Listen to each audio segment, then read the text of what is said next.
night obvious. The flight might be dangerous, hazardous to the human beings, being fools who endanger us. Maybe just trust the captain who will thrust us past the Kuiper belt. Never felt such injustice. Should have been here a million years ago. Maybe so. Certain people want technology to cease and never grow. Never showed how I almost didn't ever flow. Never too late to escape this plane. How insane to never know. It's crazy. To some realities myth. For me, I'll sit here, mind clear, traveling adrift.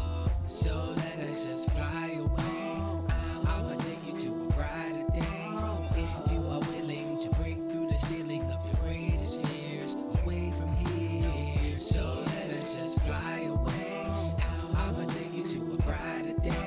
If you are willing to break through the ceiling of your greatest fears, away from here. When I think about how our chemistry combines to create another state, it amazes me crazily. Flying through gamma rays, it pleases me. The nebulae are certainly beautiful. Stop teasing me easily. I could ultimately spend eternity exploring celestial bodies in the farthest galaxy. Fallacy exists to contradict all of reality. I'm glad to be the only old man in this colony. Follow me. I'm about to take you on a trip, make you feel so real without even a sip, without even a click. You can figure out the pace without even a pick. You can figure out the place without even a trace. We gon' slide through the rift. Our visuals are tripping way past tilt shift. Extraordinarily we see planetary drift. Experience the gift as we travel adrift.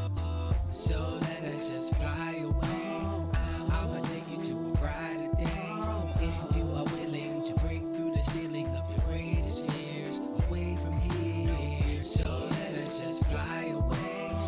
I'ma take you to a brighter day. If you are willing to break through the ceiling of your greatest fears, away from here.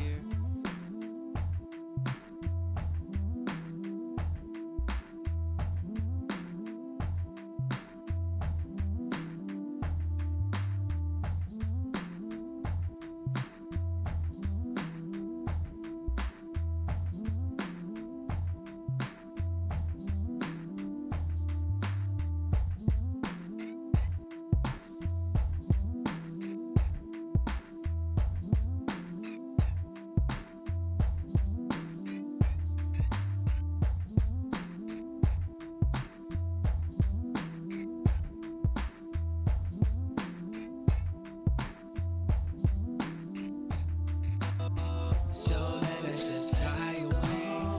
I'ma take you to a brighter day. If you are willing to break through the ceiling of your greatest fears, away from here. So let us just fly away. I'ma take you to a brighter day. If you are willing to break through the ceiling of your greatest fears, away from here.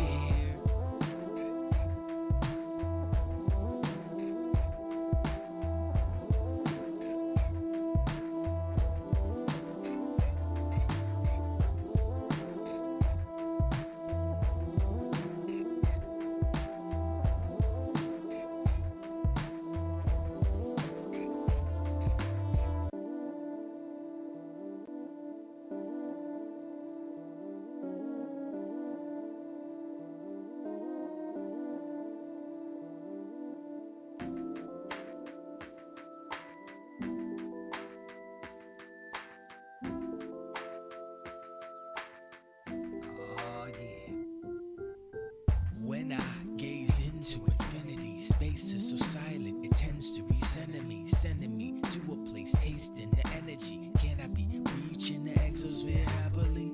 Yup, I never stepped on the satellite. Can I get a cup of stardust just for the night? Obvious, the flight might be dangerous, hazardous to the human beings, being fools who endanger us. Maybe just trust the captain who will thrust us past the Kuiper belt. Never felt such injustice. Should have been here a million years ago. Maybe so. Certain people want technology to cease and never grow. Never showed how I almost didn't ever flow. Never too late to escape this plane. How insane to never know. It's crazy. To some realities myth. For me, I'll sit here, mind clear, traveling adrift. So let us just fly away.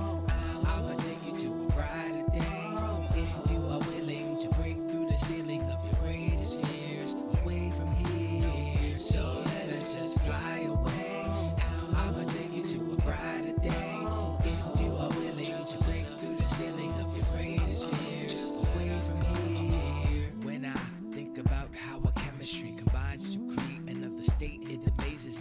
easily. Flying through gamma rays, it pleases me. The nebulae are certainly beautiful, stop teasing me easily. I could ultimately spend eternity exploring celestial bodies in the farthest galaxy. The fallacy exists to contradict all of reality. I'm glad to be the only old man in this colony. Follow me. I'm about to take you on a trip, make you feel so real without even a sip, without even a click. You can figure out the pace without even a pick. You can figure out the place without even a trace. We gon' slide through the rift. Our visuals are tripping way past tilt shift. Extraordinarily we see planetary drift. Experience the gift as we travel adrift. So let us just fly away. I'ma take you to a brighter day. If you are willing to break through the ceiling of your greatest fears, away from here. So let us just fly away. I'ma take you to a brighter day. If you are willing to break through the ceiling of your greatest fears, away from here. Oh yeah. Oh yeah. It's the remix. Before the actual song is out, I remixed it. Well, I didn't remix it, I just tweaked it. But yeah, this is the pre-show. We got about 3 minutes and counting. And we're gonna bust it out. You know how we do. That's right. We're gonna talk about all kind of stuff today. Might even talk about some spoilers. Spoilers. Spoilers. Spoilers. Spoilers. Spoilers. So let us just fly away. I'ma take you to a brighter day.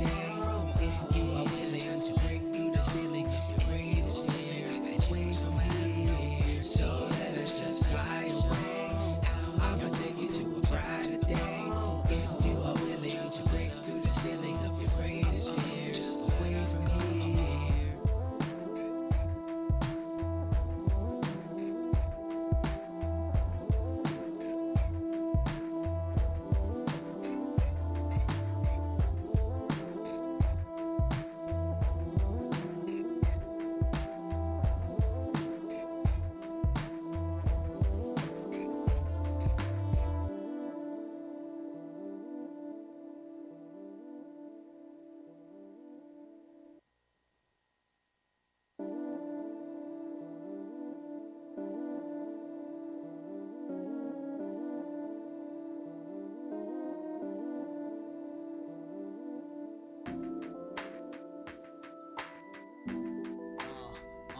Come on, yeah, yo. When I gaze into infinity, space is so silent, it tends to recenter me, sending me to a place, tasting the energy. Can I be reaching the exosphere happily? Yup, I never stepped on the satellite. Can I get a cup of stardust just for the night? Obvious, flight might be dangerous, hazardous to the human beings, being fools who endanger us. Maybe just trust the captain who will thrust us past the Kuiper belt. Never felt such injustice. Should have been here a million years ago. Maybe so. Certain people want technology to cease and never grow. Never showed how I almost didn't ever flow. Never too late to escape this plane. How insane to never know. Snap. To some realities meant for me. I'll sit here blind, traveling adrift. So what up, y'all? It's the R9cast, the official blind edition Christian Super Dope Show for Radio9.com, representing allgames.com. My name is Stephen D. Gibson, aka SG, aka Electron Bandit, aka I'm making music, yo. I redid the chorus to make it more bouncy. I put more drums in the track so that it's more bouncy. Actually, let me just do this. That way you just hear the music. You got to hear all the bango, you know what I mean? Also, for the past, I don't know how long, I've had my microphone backwards. I think. I'm not sure. But I went to record. I was like, wait, the mic, like that. So now it's right. But before, I don't think it was. It's just I'm dumb. That's all. But it should sound better now. That's all I know. If you guys want to hang out in Discord, hold up. Let me press the freaking button here. if you guys want to hang out in Discord, sorry, All Games, excuse me. Sorry, All Games, you missed the intro. It was fabulous, just like all the other intros. Fabulous. Anyway, if you want to hang out in Discord, got that open. I'm looking at it. They're putting WWE crap up there. Don't care about that at all. Let me see. Free Dragon. I don't know what that is. World's Greatest Tag Team first. Billy says, I assume this week's episode is just SG reading Days Gone reviews unabridged. No, I'm gonna spoil the Endgame movie. Okay, first what happens in the beginning, right? The Earth is all brown. Thanos has destroyed all life, except for 50% of the life that he didn't destroy. He destroyed all the life. And then, Captain America shaved his beard. Spoilers. We'll get more into the Endgame spoilers as the time progresses. Wink, wink, nudge, nudge. I'll say non-spoilers up until a point that I'll say spoilers. I'll say spoilers before I spoil anything, if I will to spoil anything, because I know a lot of people haven't seen it. But if you haven't seen it, what the hell's wrong with you? You stay up late Thursday night, you go see the super 7 o'clock showing. Okay, it's not even midnight no more. 7 o'clock, you watch it. 3 hours, you're done. Out by 10. Come on, son, stop playing. 10, 15. It was about 15 minutes of garbage previews before I was like, oh my god, this is the longest. They put a lot of previews in front of that movie. I was like, okay, I'm up flowers. Pace says probably he won't even discuss Endgame. Why not? I just said I was gonna. See, you need to listen, because listening's fundamental. Also, I said I would, and I will. He can't discuss. Yes, I can. I can discuss Endgame in a non-spoilerific fashion, although it's very difficult to talk about anything substantive of Endgame without spoiling anything. But you say a little thing like, oh no, Ant-Man, like what? I didn't know Ant-Man was in it. Well, guess what? You should have known. Ant-Man's in End War. Endgame, End War. That's good. Yeah. Endgame. That's a didn't Ubisoft make End War? Endgame. Just bashing on Days Gone, but little days know Days Gone are the days every Xbox owner experience every day of being that sentence is very weird. Let me read it again so I can try to comprehend it, although my comprehension has diminished since the god of death has christened my nerve endings in my brain. Little does he know, Days Gone are the days every Xbox owner experience every day. Okay, I got up to the second every day, then I lost comprehension. Days Gone are the days every Xbox owner experience every day of being an but that's like a time paradox. You just said wink wink nudge nudge. Exactly, you can't discuss it without spoiling it. Tom Clancy's saying, I knew it was Ubisoft. Where was there a book name that sounds very much like a Tom Clancy? It was a game. It was a game. I think it was a RTS or something, right? Like a top down, and it was supposed to use like the move and connect and all that stuff, or just the connect. I don't remember. Doesn't matter, because garbage. Yeah. So I do want to talk about a movie that I saw late, but yeah, sure. You know what's not too soon to discuss? The death of the Xbox One. Oh yeah, Xbox One is... The Xbox One X isn't dead. It's going to be alive well into the mid next gen, because it's so... Xbox One X is so powerful that it's like, oh snap, I can still be alright with this box because y'all are playing games.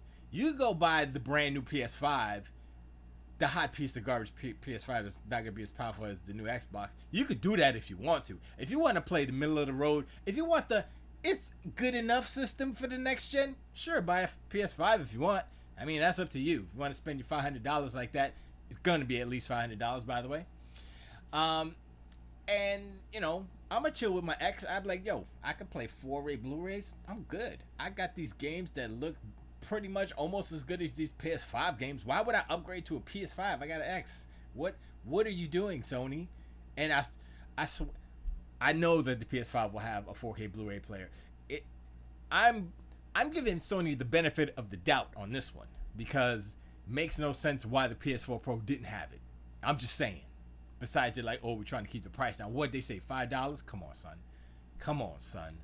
They screwed over their fan. They screwed over their fans, whatever you want to call them, the people who follow Sony, the Lord and Savior Sony, whoever Jim Ryan's now the Lord and Savior over PlayStation. Good luck with that. So I'm like, all right, y'all are watching. Well, we could stream it on. Yeah, sure. Still not the best quality. I mean, you talk about quality. I mean, Sony's supposed to be the quality manufacturing. And then you got your boy, what's his name? Cerny, Mark Cerny up there spouting a whole bunch of bullshit. He's like, oh man, 8K, woo, yeah. I'm like, y'all, you mother flower. Oh man, and y'all, not y'all, but y'all, the ones who are uninformed, like, oh, 8K, did you hear that? Go, like, you got an 8K, you got 8K TV? Man, get your ass out. You ain't even got 4K. You still rocking 1080p screen. Ryan McCaffrey talking about 8K. Get your ass out of here. That's what I'm saying. Warding people off of wasting money on Blu-rays is a feature. No. See, here's the thing. Well, 4K Blu-rays, not regular, not ghetto 1080p. Yo, I go to the store, right? I'm like, I go to Best Buy because I like all the electronics, right? And I go in the movie section. I'm like, and I see all the Blu-rays, the regular ghetto Blu-rays, and then they got some DVDs kind of squeezed in there, try to fool people. And I'm like, where's the 4K Blu-rays, son? Don't give me that 1080p garbage. Where the 4Ks at, son? Because if you will know, the movie guys will still buy Blu-rays. They will still buy the best Blu-rays. They're going to. I mean, it's the library's shrinking, so it's like, okay, I'm only going to buy my favorite movies on 8K or 4K or whatever K. You know, the best. You know what I'm saying? So you might buy Star Wars over or something like that. You might buy some Star Treks. You know what I mean? But you're not gonna buy, well, I bought Wreck-It Ralph. Cause I believe that was the first CG 4K Blu-ray that I acquired. So I was like, let me check this out. I was like, yeah, okay, that looks good. And for people who say they can't see the difference between a regular Blu-ray and 4K Blu-ray, I said this before, they're out of their damn mind, they're smoking crack and they're blind. Go get some glasses because there's a difference. Okay, I mean Bridget doesn't know. Bridget doesn't see, but it's kind of like the PS4 Pro. Like you see, it's like, oh, look at this 4K. It's like, no, it's not 4K. And the reason why I say it's not 4K is because it's about that softness. It's soft, and that's the same thing that happens with when you play a reg ghetto 1080p Blu-ray and a 4K and an Xbox One X. The 4K-ness. It's a little. It looks good, but it's soft. It's like there's something not. It's not exactly. It's soft. It's got that softness. Like PlayStation 4 Pro is soft. I'm just saying that's what it's soft. And so are the regular Blu-rays. But you get the 4K, it's like bam. True 4K is like smack in your face. Like whoa, that looks good. Anyway. Oh, sorry. I'm missing some of the chat here. My bad. I gotta go back. Let me see. Oh, I think I got the end game on PS3. It came out with a headset. Huh? I don't know what that means. Now look at all the ones that aren't still shrink wrapped. You can't find any. Now look at all the ones that aren't still shrink wrapped. I don't know what that is referring to. It says, yeah, look at the Blu-rays. No, waste of money. Look at the Blu-rays. Now look at all the ones that aren't still shrink wrapped. You can't find any. I don't understand that. See, I told you my comprehension is out the window, so you gotta explain it in A, B, C. 1, 2, 3. I was watching this dude on YouTube. He's the craft man. He's like this dude who has a puppet and he makes all kind of little toys and little stuff in his little workshop and stuff. He makes like everything. He's pretty good. And he does like ASMR basically. He's like, hey man, it's the craft man. and now and he's talking with a little puppet and stuff. And he just got his $100,000 subscription, so he did a little video, and he made me laugh today because he was quoting some rap songs. He's like, my mama used to tell me you better shop around. I was like, okay, that's okay. And then he did a Run DMC reference. I was like, all right, okay, this cat's all right. I mean, I had subscribed to him already, but yeah, if y'all want to check out some pleasant sounds, and he makes kind of cool little things, little trinkets, I'm like, okay. Anyway, that's a little distraction. But we're gonna talk about Wreck-It Ralph 2. Ralph Breaks the Internet. I bought that for Bridget because it was our anniversary, and I don't do the, hey, let's go out to a restaurant, hey, let me give you some champagne, hey, she don't drink, and hey, it's like, F that, here's a card, here's a freaking DVD, sit your ass down, let's watch this, alright? Romance. Learn. Yeah, so we did that. We sat down, we watched Wreck-It Ralph. Wreck-It Ralph 2, let me read this first in chat. DC Nate says, Zing, also, I have access to the Humble Bundle Trove, which I think I just realized is DRM free. I thought it was more like Xbox Live Go games where you need a subscription, but I think these are yours to keep if you download them, and there are a lot. I think, if I'm not mistaken, the 360 games that you download, you do get to keep regardless, I think. But the X's, I don't know. No, I mean, you could keep, no, you keep those, I think. I don't remember, actually. I don't know how that works. I'd have to look at the term service. Anyway, so we watched Wreck-It Ralph. Well, I'm talking about Wreck-It Ralph before I talk about Endgame. I'm definitely going to talk about Endgame, so don't fret. So, Wreck-It Ralph breaks the internet. Wreck-It Ralph 2, let's just call it that, because the title is kind of dumb. But, it's a obviously sequel to the first one, continuation. Ralph and Princess Vanellope, whatever her name is, Sarah Silverman, Princess Sarah Silverman, is they're friends, and they hang out at the power strip basically, and they go all to the different arcade games, and they go get some root beers at Tapper, and it's fun.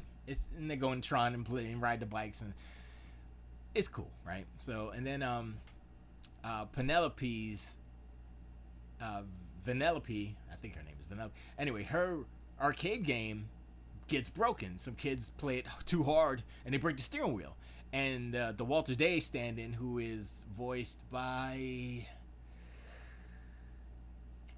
I don't remember actually. But anyway, it doesn't matter.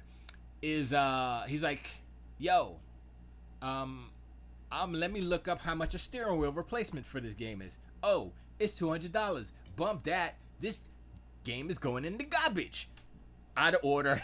You know what I'm saying? So they're like, uh-oh, the game is broke. We gotta figure out how to get a steering wheel to fix the game so that you can have a game. Because if she loses the game, if they turn off her game, then she ceases to exist, because she exists as code in the game, right? So that's logical Wreck-It Ralph sense, right? That's the Wreck-It Ralph logic, universe logic. So there you go. And Walter Day, whoever the guy's name, he just gets internet in his arcade. So he plugs in the router, and they like, oh, let's they were like listening where they were like, oh, the kids are telling them how to get the steering wheel on eBay and stuff, and that's where it was. It was only one, blah blah blah. So Ralph and Vanellope go into the internet in order to go to eBay in order to get a new steering wheel for her game, so that she cannot be, wiped out of existence, basically. And so they do that, and then they bid it up to like $20-something thousand without, because they don't know what bidding is. They're freaking arcade characters. So they bid it up to $7,001, and they go out, they're going to checkout, and they're like, how are you going to pay this? Where's your credit card number? And he's like, 7. It's like stupid jokes like that. Then they have to go and find out how, they have to go and try to find a way to make that money in, I think it's like 24 hours or something, or a couple of days before the guy comes to unplug, before he unplugged the machine, basically. And so, they, They go to there's these spam guys are popping up, and they went to the one spam guy to try to get some money, and that didn't work out. And so they went to a social media, I forgot what it's called, Buzz or something, and he did a whole bunch of viral videos, made the money basically. So he made the money, but before making the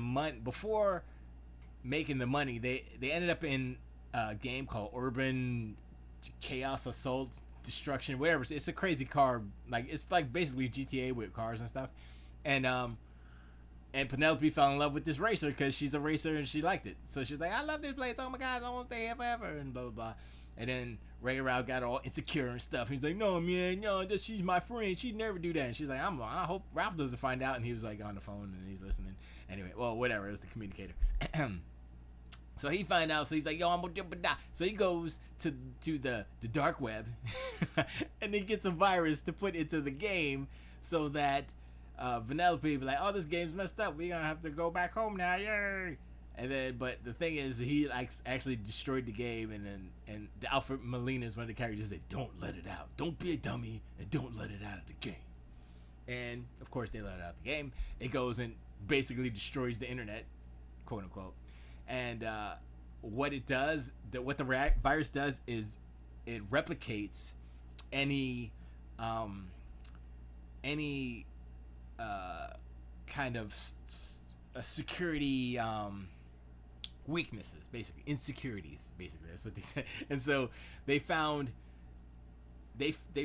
her glitch. She was in the game and her glitch popped up as a insecurity, if you will, and it copied it, and that's what it does. It copies the insecurity glitch and it replicates it, right? And that's how it destroyed the game, right? And then it got out into the internet, and it saw Ralph was there because she was like mad at him because she, he said, oh yeah, I put the virus in. And he's like, how dare you suck, Ralph, I'm out of here. And he's like, oh man, he was like kicking rocks, and then the virus found him and replicated him. And so it was a whole bunch of zombie Ralphs running around. And I was like, okay, you know what? This movie is better than I thought it would be. And then it like all coalesced into one giant monster Ralph. But like the way it was like Ralph, but it was like all little Ralphs that made it was kind of weird. Like Bridget was like super freaked out. She's like, I didn't remember that. It's like little worms. I was like, okay, that's kind of dope. All right, okay, Disney, Pixar, okay. Because it was the Disney Pixar. I think it was Disney Pixar joint. It's Disney, but I think Pixar had something. Maybe I think they joined forces on that one. But anyway, it was good. It was good. If y'all haven't seen it, check it out. It's definitely worth a watch. Okay. Endgame. Let's talk about that other Disney movie that I saw recently. Endgame. How are we gonna talk about Endgame? Here's the thing. I hate talking about a movie a week later because people, I'd never do.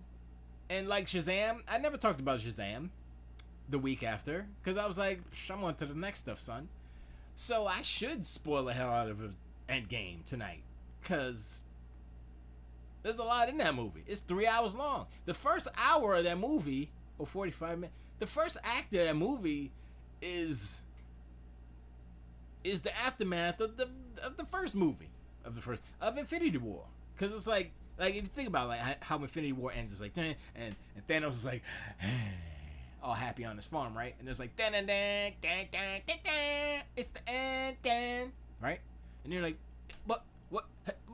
So this one continues, and it's like, oh yeah, that's right. He done did that. He done snapped it, and all the things is messed up now. And so they show the aftermath of the snaps, the one snap. And I was like, okay, I see why this movie is 3 hours long. I saw why this movie is 3 hours long in a couple of spots. In the beginning, how they set up like this is the world. Let's set up the stakes. I mean, the stakes were set in the previous movie, but they had to remind you, I guess, again. Like, hey, guess what? 50% of everything is gone. And what movie was I thinking about? Oh, I was thinking of. Oh wow, I just crossed streams. I was thinking about the Orville, because we watched the Orville the other night, and the Orville is as good as Joe. Tangent sidetrack right quick. the Orville flipped the script mid-season last, and now it's like it's crazy. And so they did a time travel thing in the Orville, kind of like how Star Trek does time travel stuff. And I was like, oh, this is like alternate universe. If this had happened and then that had happened, and it was crazy. I was like, oh snap, that's kind of dope. And so the whole episode of the Orville takes place in the alternate future where Ed and homegirl, I forgot her name, who used to date him, or they were married but they got divorced or something, never went on a second date, so they never hooked up to begin with. So he never became captain, but she was captain, and the Kylon, whatever the race with the red eyes with the head comes off and it flies around, they destroyed the Earth. And it's like all crazy. I was like, oh my gosh. And they're like, yeah, the Orville's on Earth still, in the Marianas Trench. I'm like, oh gosh. It's crazy. Anyway,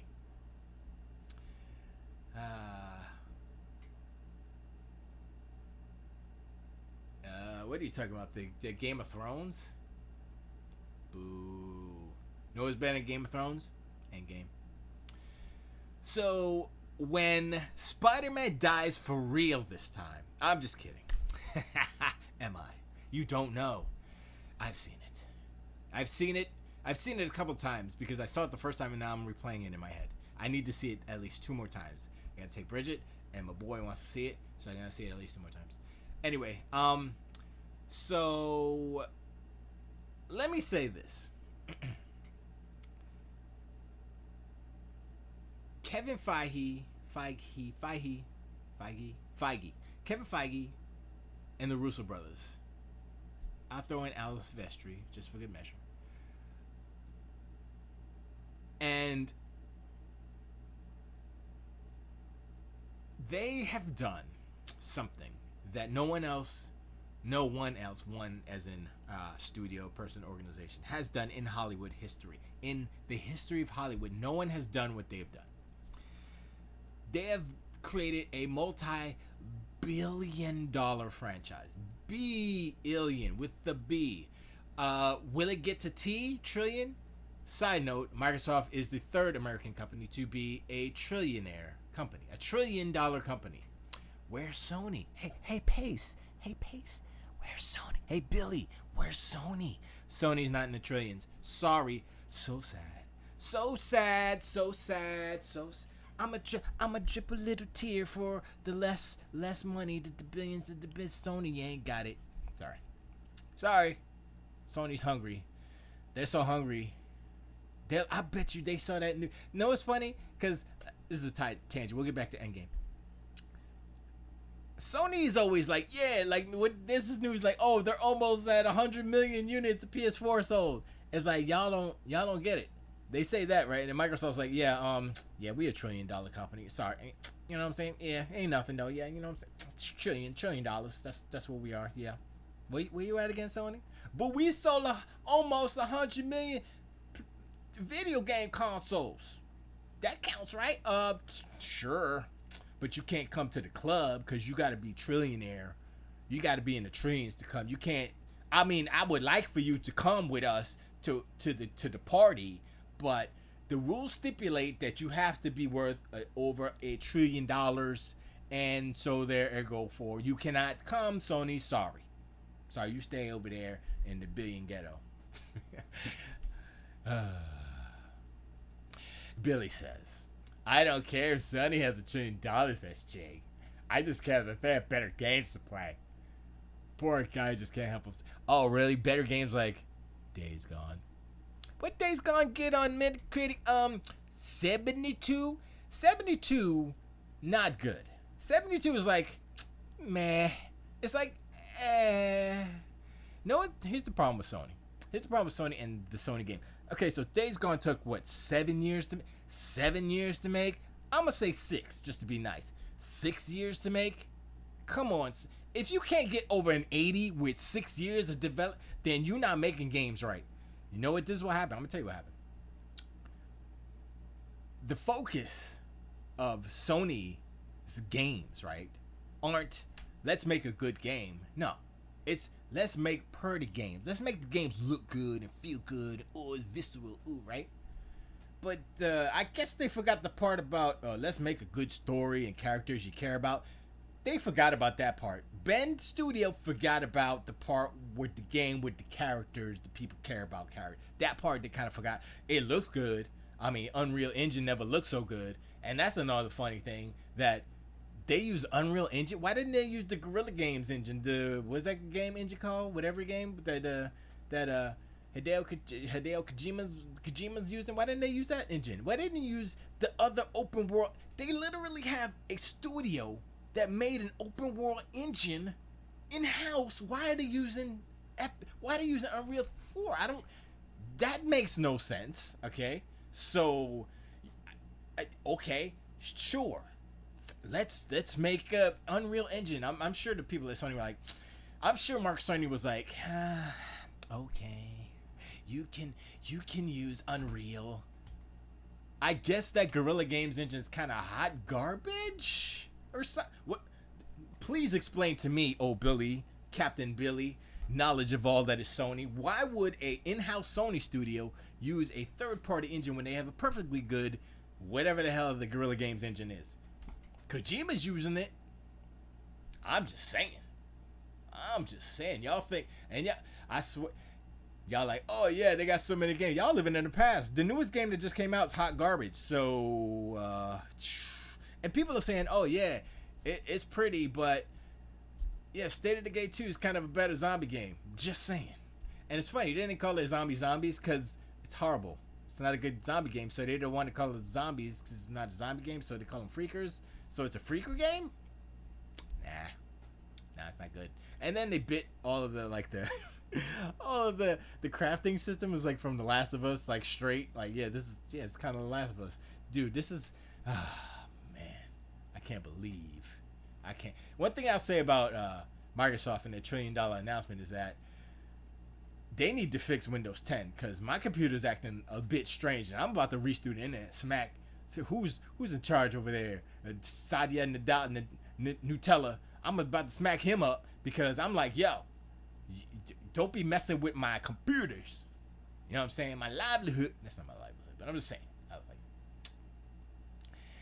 Burr says, now we've always made fun of SG's fanboy. That's true. You have. Why can't a trillion dollar company ship a good game in 5 years? Game development is a mystery, SG. Well, that's good game is just a matter of opinion there, Bill. You should know this. You're a writer. So, yeah. Oh, good game. Oh, it's not a good game. Oh, Days Gone is good because Sony made it. Like, oh, you know what? You might be right, but that's just your opinion. Metacritic thinks that it's not a good game. And the funny thing is, like, Days Gone barely beat. What did it beat? It beat Sea of Thieves by about 4 points. That's not a good look. That's like, oh yeah, Sony games are so much better. 4 points, barely squeaking by. I'm like, wait a second. Didn't you had first of all, you had more time. I think they have more time than Sea of Thieves. I think Sea of Thieves was like 5 years or something like that. Anyway, the thing is, explain yourself. Sony games are so bad they're only as good as Xbox's best. Just really no. What? How's that work out? I mean, Gears of War 4 was good, but people are like, oh, it's just Gears of War again. Okay. That's what people want. We're all dunking on Days Gone 2 because it's not only games. It's not only game you have, and we don't pretend it's good. Of course, it's not good, but don't pretend that Sony is like, oh, Sony. Blah, blah. They got a bunch of stinkers too. Days Gone, Detroit, Become Human. What game came out this year that was good?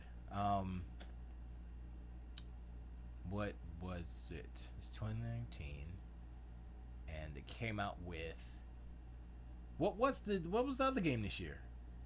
It was dude, I can't remember. Wow, that's what happened when you do drugs. Nah, I'm just playing. I wish I did drugs. That way I can PS4.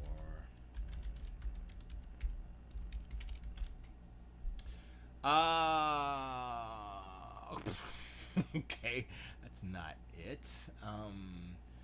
Days Gone Judgment is another game. Dreams. Dreams? Really? Seriously? Oh my god. Okay, first of all, Dreams is not out yet because early access doesn't count according to Sony. All of a sudden, early access is a thing. Remember when Sony was like, nah, son, we don't want that hot garbage that's not finished. We want finished games on the PlayStation. Our customers demand finished quality games. Meanwhile, Fortnite, Dreams, probably other games that aren't finished that are like early access. Come on, son. There's such hypocrisis tease. So I don't want upcoming. I want total games that are out this year that were exclusives. Exclusive. Let's do this.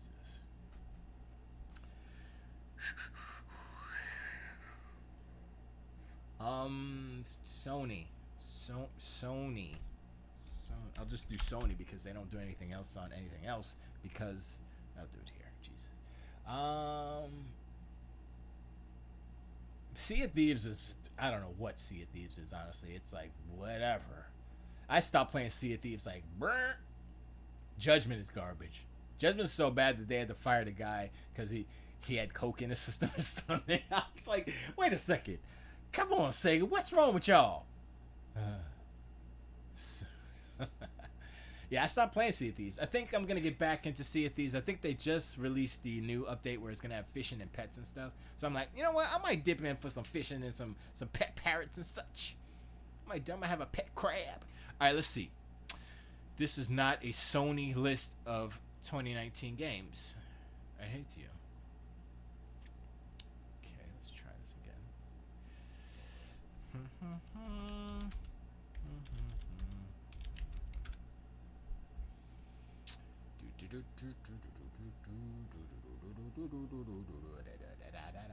PlayStation 4.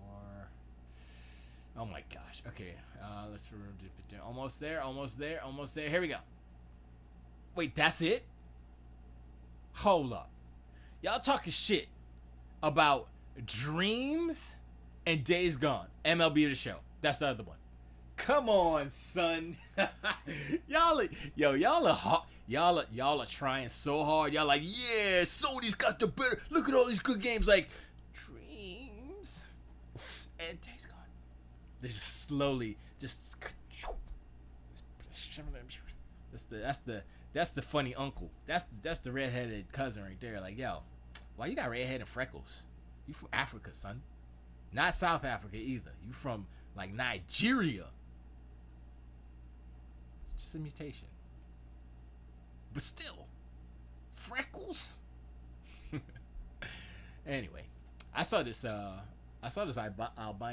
black kid the other day, and they usually don't have blonde hair. It's usually redhead when they have that gene when they're super black. But I think it's a cool look though, in my opinion. Since they never finished that one, what are you talking about? Judgment is going to be amazing. This is the weirdest end game crack. Oh, you want? I got sidetracked, but I just wanted to talk some shit about Sony because that's what I gotta do. I gotta do that. So to be announced, Death Stranding, Ghost of Tsushima, Last of Us Part 2. Those are gonna be PS5 games. So let's not pretend that they're not. They might put a little ghetto version on PS4 for all the plebes who are too poor to afford a new PS5 because it's gonna be very expensive. But yeah. Like, all the footage they're showing from Death Stranding and all that stuff, I think that's PS5. That's dev. Let's be real. Okay? Let's be real for a second. That is PS5 dev footage that they're showing. They're like, oh, it's the PS... Like, no, it's not. No. The Last of Us Part 2 might have been PS4 Pro. But the other Death Stranding, no, son. It's too crispy, son. It's too crispy. Remember, the PS4 Pro is soft. It's a soft console. That's what it does good. It does soft, real good. It's built. They have a chip that makes the thing soft. It's hardware specific softness. That's what it does. Hey, look, I didn't design it. That's Mark Cerny. He put the soft chip inside to make the graphics nice and soft for all you fans out there. So there you go. Y'all want the soft system? Go get your PS4 Pro. That's what it is. Concrete Genie is gonna be like a cute little indie game. It's not gonna be Medieval. Don't even put that on the list of, oh my god, look at these. No, that's hot garbage. Come on, son. And everything else is like freaking VR. Who cares about that crap? VR crap. And the VR for PS5 is gonna be like, it's compatible. So you gotta bring that octopus of hot garbage on and plug it into your brand new system. You're gonna tarnish it. It's like, my PS5 is all brand new. I don't plug this old stuff into it and make it feel all sad. The sad system. So last year was the year though. You had God of War, you had Spider-Man, and Tetris Effect. That's it. Everything else was like, man. Detroit, like I said, Detroit's hot garbage. Shadow Colossus remake, but whatever. Last Guardian. And yeah, 2018 was the best year. Everything else, I'm looking back in hindsight. 2016 had Uncharted 4. That was good. Last Guardian, meh. Ratchet and Clank, I think that was pretty alright. Yeah, everything else is, y'all had like 2 really good years from a couple of games, and then all the other kind of not the best stuff but good enough, the good enough games kind of got swept into that hype. But everything else is like, it's alright. But you got a few super shines right there. You know, like Spider-Man, God of War. Those are the 2. Spider-Man, God of War is the top. Uncharted 4 is like, again. Uncharted 4 is turning into God of War, Gears of War, excuse me. You know, God of War, they had to change God of War, because if they made another God of War like the other God of Wars, like God of War Ascension, nah, son, it'd have been over. Then we're like, nah, we can't make this again, because it's kind of hot garbage. Nobody plays these games anymore. You know, it's like Jim Ryan saying, who wants to play that hot garbage? Nobody, so they don't, that's what it is. Anyway, yeah. So, okay, I can close this now. Close. Anyway, so, like I was saying, well, that's the thing, Billy. Billy says, not just Sony making games I can't play anywhere else, though. Yeah, that's the thing. That's the one thing that is that helped Sony with the PS4 as far as sales, but is also going to hinder Sony moving forward, because here's the major ideological fault of how Sony's running things, their business as far as that goes. They're too focused on hardware unit sales. Let me explain. Look at Fortnite. Fortnite, arguably, still the biggest game on the earth for however long. You know, if you look at the biggest, the biggest game is Grand Theft Auto 5. But as far as the, whatever, it's in that group, right? Grand Theft Auto 5 is not a hardware. It's not a console. It's an entertainment product. It's a Blu-ray. It's a download. It's a game. Fortnite is not a console. It's not hardware. It's a game. Minecraft, not a console. It's not hardware. It's a game.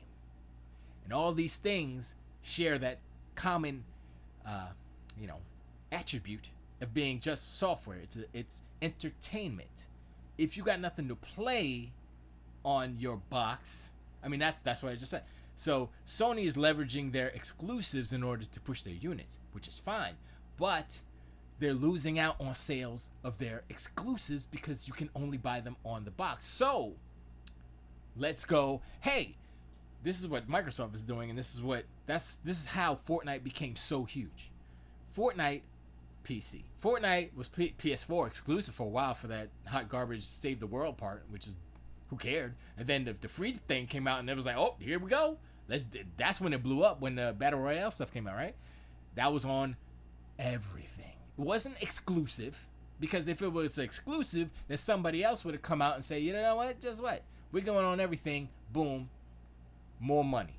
If your game is everywhere, more people can play it, sell more units, make more money. That's the formula. Sony's not understanding the formula, so they think, oh, we have to make the best games and only have it on our system, and that way we sell more systems. I'm like, okay, that works to an extent, but you cannot make You cannot put God of War on a phone unless it's streaming, like what Microsoft's doing, or the Play Anywhere, and all these things. So all the things that Microsoft's doing right now is to try to emulate what Fortnite and what GTA 5 or the multi-platform part of gaming, except still have that Microsoft ecosystem kind of attached, that Xbox Live, right? And so that's why they're doing the streaming thing. That's why they're doing all the things that they're doing, all the moves that they're doing.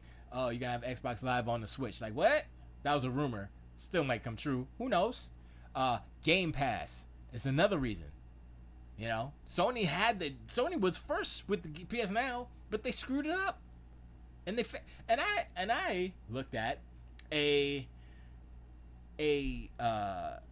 was an article or something where the numbers, the subscribers to PS Now.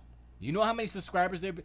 Take into account there are almost 100 million people who have PlayStation 4s. The subscribers to PS Now. You want to know the number? You want to know the number. Do you want to know the number?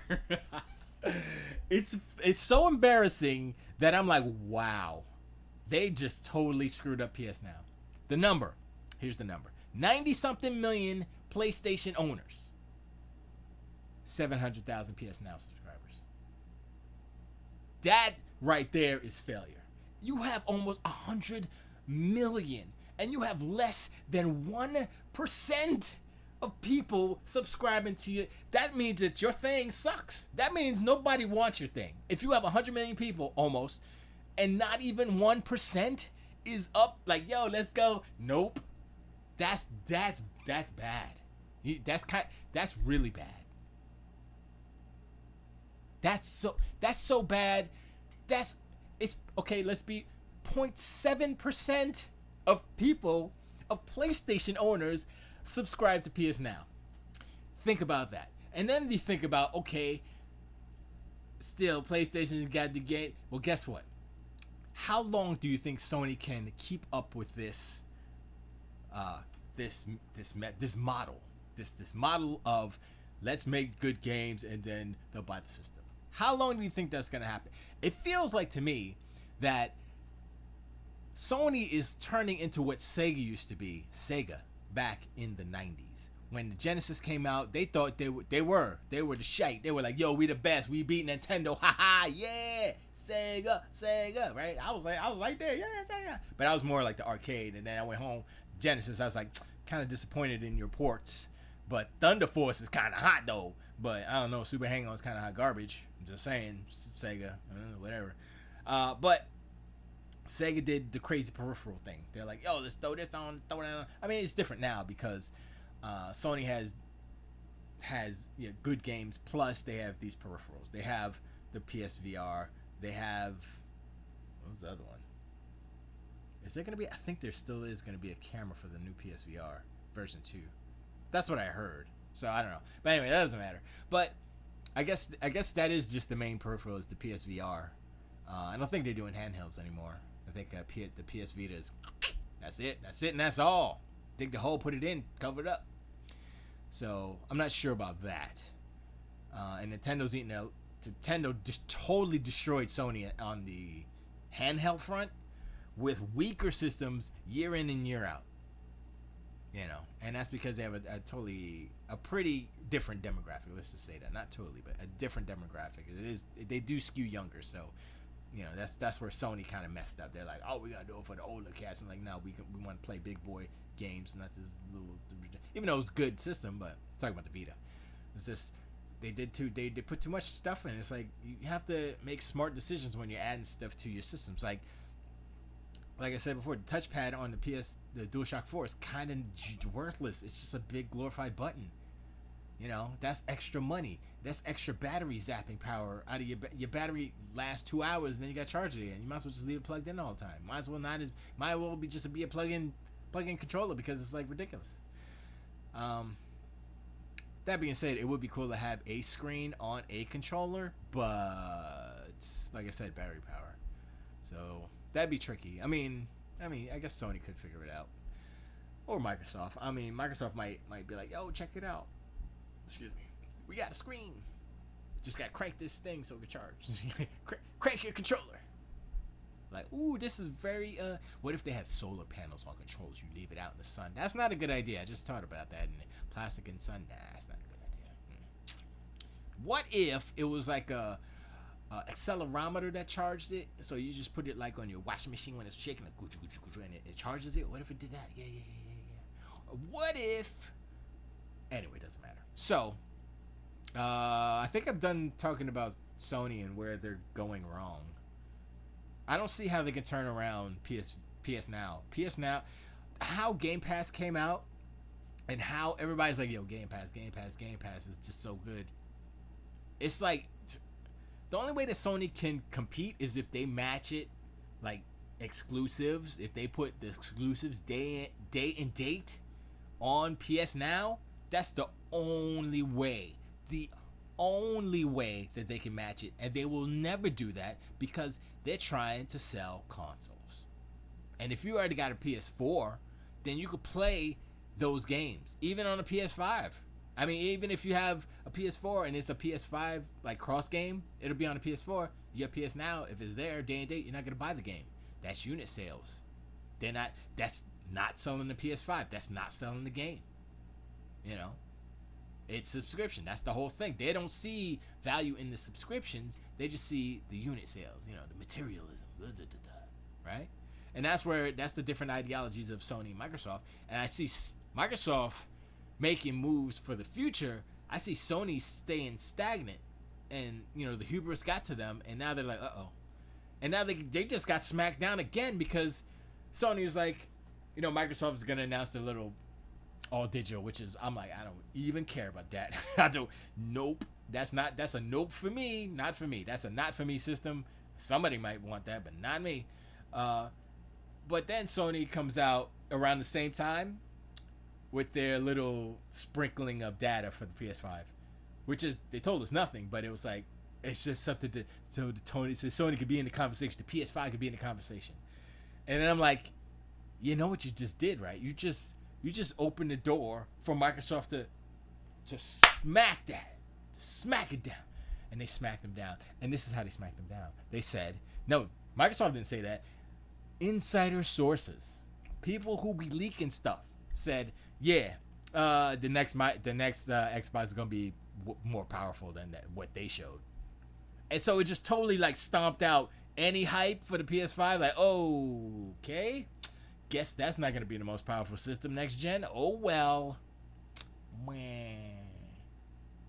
And you know this. Remember this gen, but PS4 was like, yeah, we're still about the generations. We're gonna have the next generation is gonna be a distinct line between the generations. Yeah, you see how they did a super U-turn on that, right?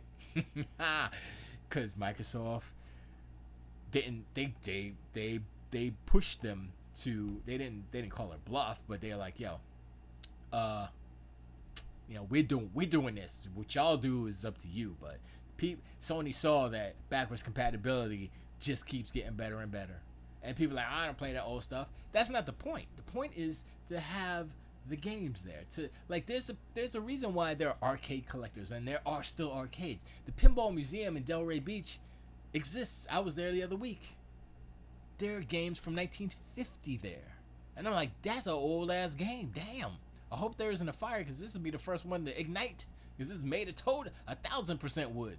It's probably old pine with turpentine just solidified into it, so you go. They better turn them. They better put LED lights in it so it don't explode. Anyway, I'm just thinking, as long as Sony keeps creating their first party goodness, I'm fine with that. As long as they're fine with diminishing returns, because they'll have a bump or whatever, but ultimately third parties at the start of the generation, or the start whenever the next Xbox comes out, everybody's gonna be like, yo, this is where we're going, and then PS5 will get like, whatever, you get the leftovers, you know what I mean? Because most powerful system, that's where they want to make their games. Developers aren't like, oh, we like Sony because we're fanboy. No, they go, we want our games to look the best. We want the system that'll push our games. I have this idea for a game. The PS5 can do it. but it's kind of soft. I need the power of the anaconda, please. Give me that big snake. That's what she said. And so, that's what devs want. They want that. They want the super power system. Anyway, and I keep hearing there's like guys on online on YouTube like, oh, the determination of the success of a system is the games, not the power. I'm like, yeah, that's true for first party games. They're looking at Nintendo versus Sega, Master System versus any. It was about the games, yes, but that was a different time. Nintendo had to lock down on all the games, Sega Master System didn't have any. They had like 2 third-party games. They had like Compile, which was they did Power Strike, which was dope, and they got Double Dragon. They got a few little sprinklings, but for the most part, Sega Master System was all first party, and they still did good. So when people say that, it's like, yeah, that's true. But power does matter. And it matters to developers. And also services. Also how many people are, engagement, if you will. Xbox I think they crossed 70 million Xbox Live. They don't even have 70 million units sold. How does that work? And how does Sony have 90-something million PS4s and only 700,000 PS Now? I still can't believe that number. I'm like, that has to be wrong, right? That can't be right. I had to go back to there because I just have to specify. Sony's like talking about numbers units, so they need to be talking about subscribers to their service, which is how you make money month over month for years. Did they not learn anything from World of Warcraft? I mean, you know what? I don't even know why I asked that question, because Sony doesn't learn from the past. They just look for opportunities. They're opportunists, right? I mean, I think most of these companies are. Well, I can't say that. Some are more altruistic than others. But I would say Sony is more opportunistic, more, not predatory. It's kind of sort of predatory. Not in the, I mean, it sounds bad, but in the sense that they're not thinking about the industry or the health of the industry and their part in it. They're just thinking about us, and everybody else is the enemy. And I mean, which I can understand, Japan versus US, sure. But that happened. I mean, they hate Nintendo because there's a long past with that. So they hate Nintendo. That's their brothers. They're in same. They're Japan. You know what I'm saying? So I understand why Sony would hate, or even Nintendo for that effect, would hate the US, because it's in the DNA. It's in their DNA as a people. But oh my God, he's still talking about Sony, and all he gotta do is say Sony and the rest of the show complete. Yeah, but I have time. I've got another hour. I'll do 2 hours of talking today, and then I'll do another 2 hours of the blenders. Blender, not the blender. It makes me sound older than I am. I'm not that old. Last thing, then we'll talk about Endgame. Okay, we'll talk about Endgame without spoilers. Unless you want me to spoil it. If that's the case, then get out of chat and I'll spoil it, and then we can talk about it for real. But anyway, last thing on Sony. I never wish for Sony's demise in the way that some people say, oh, Xbox needs to sell, Xbox need to die and all, whatever. Because good games are good games. I don't care where they go or where they at. Good game's good game.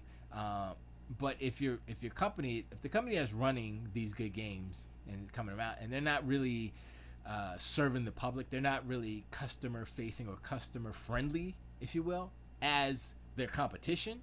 It's kind of like the whole Steam and Epic's game store thing that happened, where Epic's said about the 88% thing. If Steam did that, then they stopped doing exclusives. The funny thing is that the exclusive deals that Epic is making is kind of the same thing that Sony's making, and people are hating Epic for that.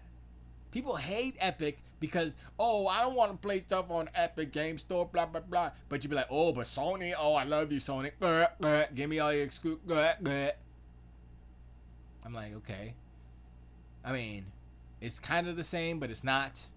It's the same in that Sony's paying for some exclusive stuff, which is steering people toward the PS4.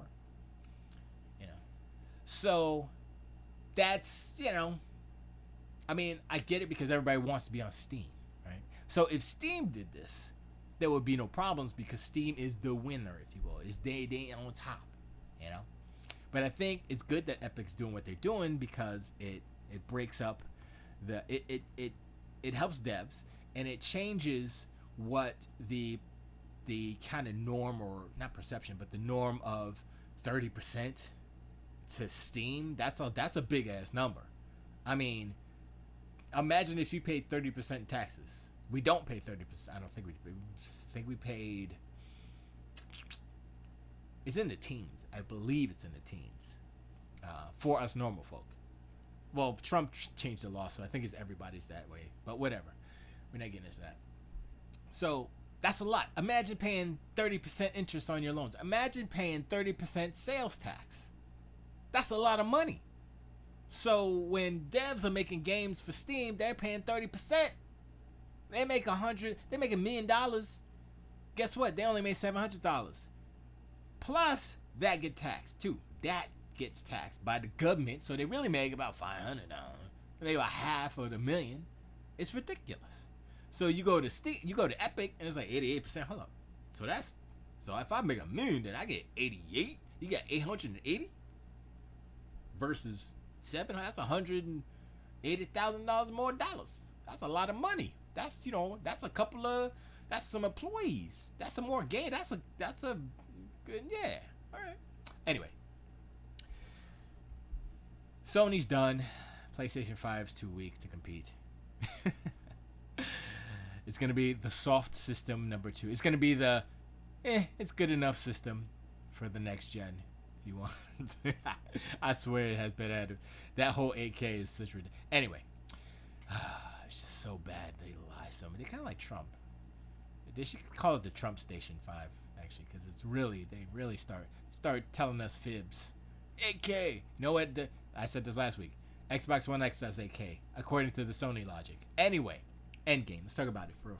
Spoilers for Endgame. If you ain't seen Endgame, peace out right now. Mute me. Turn off the feed. I'm spoiling it because I'm tired of not talking about movies when they come out, and then I wait a week, and then I don't care anymore. I'm going to talk about it now, and I'll probably talk about it next week again when I see it 2 more times.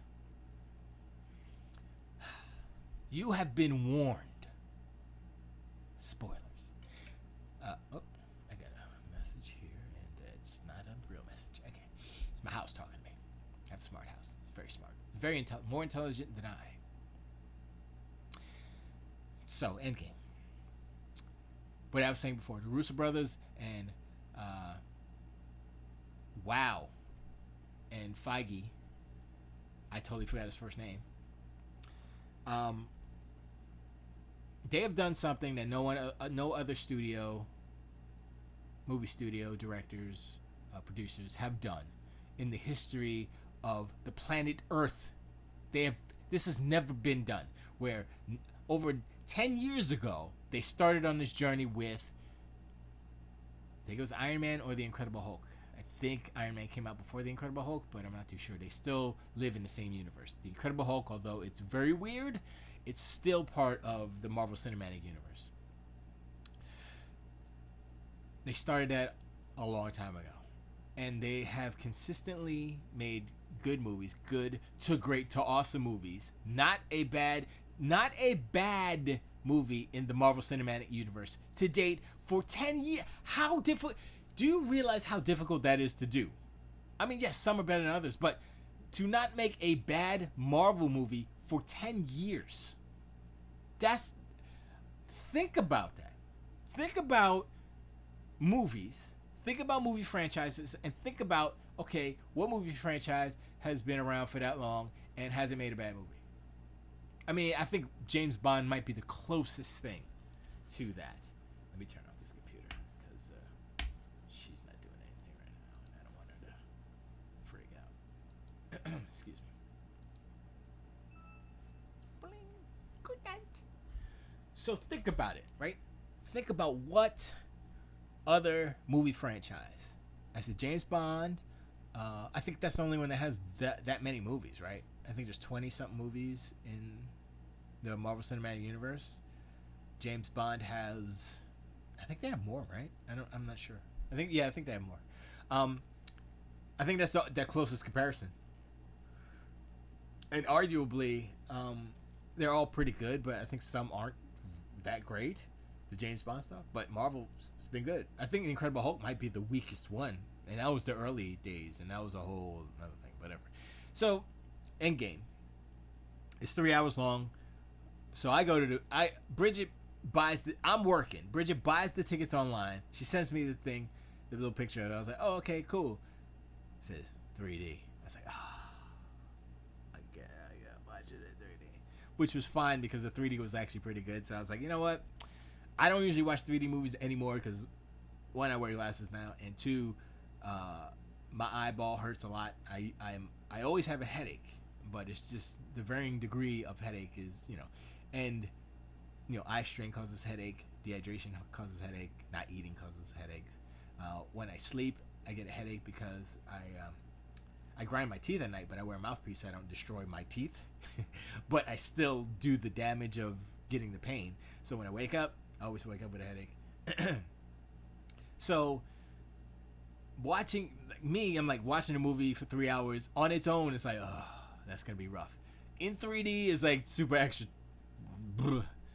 but it wasn't bad 3D. It was very subtle. It was good. I was like, okay, you know what, this is good. I mean, it was subtle, but it was still like, oh, okay, 3D. So it didn't actually. I was watching. I was like, it didn't feel like 3D. I didn't notice the 3D that much because it wasn't a 3D movie to begin with. It was converted afterwards, which is what they do. Well, a lot of it's CG anyway, so it's not that hard. Anyway, so Tiger Claw. I'm spoiling Endgame. So I sit down. I didn't buy any beverages because I'm like, no, I'm not getting up to pee or nothing. I got there at 7:38. I was there a good 30-something minutes before. It was 7:37, I remember. So 7:38. I mean, 38 minutes before. That's why I know it was that time. And so I was like, okay. I didn't drink anything way before. I was like, at least an hour before the movie, I didn't drink anything. And then, I went to the movie. And I got home. I was like all dried up. Water. Actually, I wasn't dehydrated. I was just like, hey, that was cool. I like it. I was satiated by the awesomeness that was the movie, and I don't think there wasn't anything worth noting in the previews. It just had all the Disney movies, and Aladdin, and whatever else is coming out. I don't know about Aladdin. That might be not. They showed one good part in Aladdin where it's a spoiler, and I'm gonna spoil it right here, but it's in the trailer where I guess Jafar makes Iago super big to chase Aladdin at one point. And so he like flies by and he crashes onto a building in what the hell's the city called? Bagla, whatever it is, I don't remember. And I was like, that's a cool image right there where Iago's super big and he's chasing all that. I was like, okay, that's a twist. That didn't happen in the first one, so I was kind of like, argh. But whatever. So.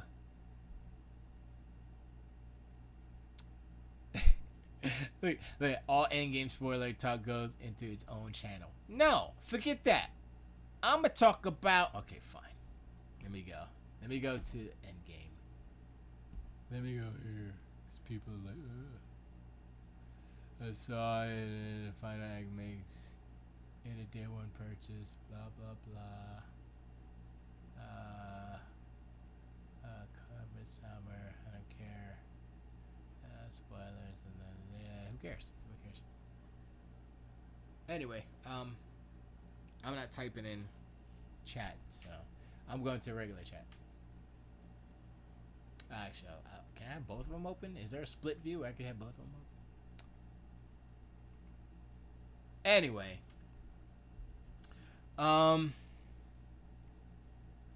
trying to think. I heard, as far as the future of the MCU, I heard that there's rumors that there was going to be a Black Widow movie and a what else was there? I heard a Black Widow movie. I was like, oh, that'd be cool. And what else was there gonna be? I guess there's gonna be Captain Marvel 2. That makes sense, right? They should do a Hulk movie. Wait, no, that's Universal. They still can't do a freaking Hulk movie. Huh? That's weird. I'm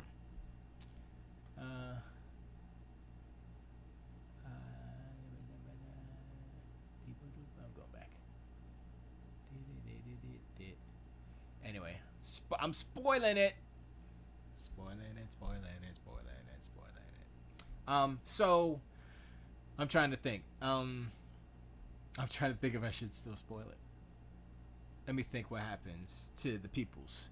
I like that what they did was kind of amazing because it's kind of what I think George Lucas was kind of talking about and trying to do with the Star Wars prequels and all that stuff with Anakin Skywalker's character, but I think failed inevitably because he made movies that weren't that great on their own.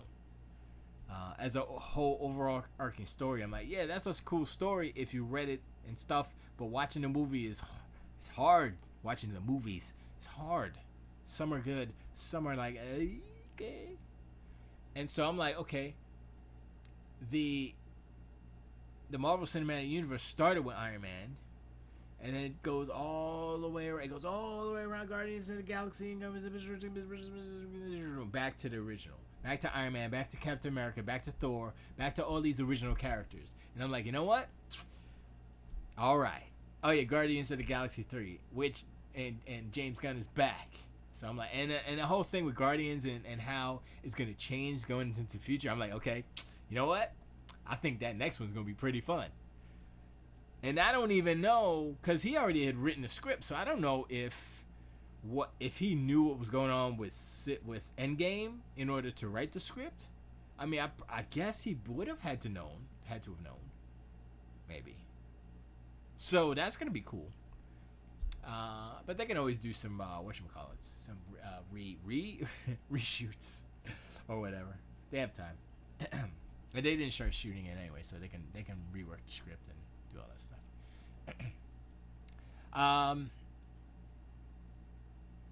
I guess sounds to me like you knew some new mounts. Need some new mounts? I wish I could really put one of my flight dollars, but the fan frame uses one mount holes and these one use. Wait, what? What? How does a bigger fan use smaller mounting holes? How does that work? How is the fan bigger than the mounting holes? Where are the mounting holes inside of the... I don't understand the science of a bigger fan and it's mounted... The mount holes are smaller than the fan itself? That's like having a tire that's too small for the rim. That's like having a 20-inch rim and trying to throw a 16 on there. Like, how does that fit? I don't get it. Exactly. One more mean comment and the spoilers begin. What? Yeah, Pace. Make another. Diss him again. Diss him again. And I will spoil everything. Wakanda forever. That was racist. But I'm part African by 3 times 3. I think through my mother and my daddy. And my granddaddy. Wait, that's my daddy. My daddy and my mama. My mom Puerto Rican, so that's Africa a little bit. My daddy's part African. Bahamian African. Anyway. So, I'm still debating. Should I spoil it? No, I'm spoiling. I don't care. I'll spoil it, and I'll try to keep my eye on the Endgame spoiler chat, the text channel, so that if you guys have any questions or whatever, then I'll spit game. I'll go in there and see. But yeah. So F it. I'm spoiling. F it, man. Live for the now. So the beginning starts, and I was like, oh, that's Hawkeye. Oh, okay, that's nice. Oh, okay, Hawkeye. That's nice. And then I was like, I'm not the type of person when I go to a movie to try to figure out the movie before it happens, because I mean, some people do that. Maybe it's a game for them. But me, I like to experience it as it happens so that I can be like, oh, okay, yeah, all right. Because I'm looking at the imagery. I'm looking at the composition of the shot. I'm listening to the music, sound effects, the acting, what they're saying. I'm absorbing all those things and keeping my mind focused on what I'm watching and hearing, and not trying to sidetrack my brain into, oh, what's going to happen next? No, I don't do that. But it happened a millisecond before it happened at that moment. And Hawkeye was like, da da da, yeah, just shoot the arrow. He's teaching his daughter how to shoot arrows. I was like, oh, that's nice. Look, you do the arrow, family time, and everybody, they having the picnic. Wifey's over there like ting ting ting, chopping up some, I don't know what she was doing, making potato salad, some sandwiches, whatever. And then I guess the boy, I guess it was a little boy. I don't even remember how many people was in his family. And it was like, and then he's like, okay, we're coming for dinner. We're coming. And he turned around. And I was like, ah. I was like, oh no. Because you don't know what's happening. You don't know, because they like to jump around. Like, so they subvert your expectations. No, they didn't. Actually, I think they did do this a little bit in the movie, but not really. Not like The Last Jedi. The Last Jedi was like, ugh. I think he did it just to be a dick. He didn't do it for like more impact or story. He's like, you know what? I'm just doing the opposite of everybody and everything. And this is the alternate universe Star Wars movies. It doesn't actually exist in this timeline. This is when you go through the other realm, world between worlds. This is the other side where, yeah, Luke is an old man Jedi, and yeah, this is. You know what? I think JJ's gonna go through the time before, the place before, wherever that place is, and go time travel and do some stuff and retcon everything. Yeah, I think he's gonna kill Kylo Ren in his sleep or something. I don't know what he's gonna do. It's gonna be weird.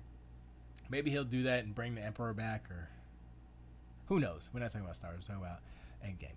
So Hawkeye's family's dusted. Boosh.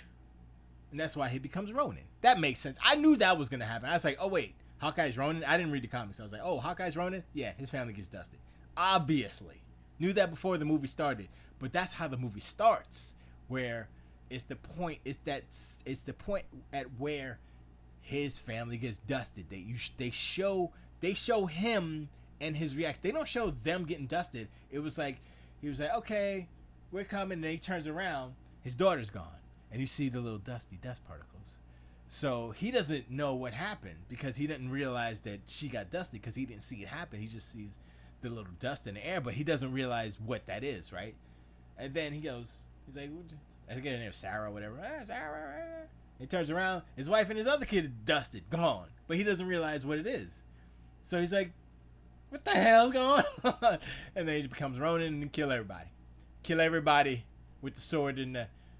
Actually, he didn't even have an arrow. He was just killing fools with sword. One sword. So that was how it started. It was a cold open. It was just like, boom. It was all warm and family too. It was like, oh, boom.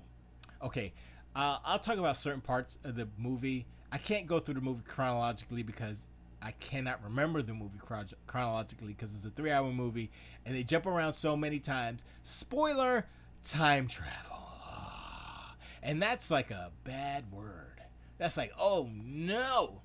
Time travel, that trope of a mechanic. But they do it in a pretty okay way. So they time travel in order to go back in time to get the stones to make a new Infinity Gauntlet to do a new snap to bring everybody back.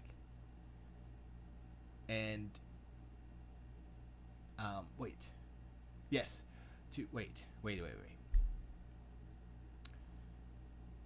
I'm getting confused now. I'm thinking about the end. At the end, to bring everybody back,